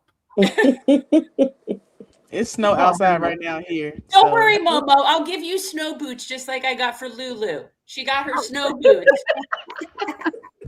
Momo and Lulu with the snow Momo boots. and Lulu. To the panel, you're welcome, you're welcome, you're welcome. Thank you, ladies, so much. This was really amazing. This was really cool. Would you all come back at some point? Like, this was fun. Yes, absolutely. Okay, this is there. You guys, there's like an Avengers type of force, some sort of like community alternative Avenger force thing happening here. That's very cool. Period. You ladies are so awesome. Thank you so much. I appreciate you all. Thank you. Oh, guys, contact information for everybody's stuff is in the description. Everybody's stuff is down there. Okay, cool. Great. Peace out. That was totally fun. So this is we're gonna close now. You know, guys, Peter will be going live on his usual Saturday night. He will be having on tonight Anthony Aguilar and Greg Stoker. So we just came out. I feel like we just came out of the women's meeting, and you're gonna go right into like the heavy testosterone section of today's stuff. Anyway, I hope you guys enjoyed Mission Abolition. This was the first time for me to do something like this type of event where I'm not really moderating it. If you haven't seen the movie Reimagining Safety, please check it out. It is on YouTube if you didn't see it on our stream. And, you know, consider this. Consider a paradigm shift. Consider abolition, because we cannot have a revolution without it. So it's just food for thought, guys. I appreciate it. And Peter will be live shortly.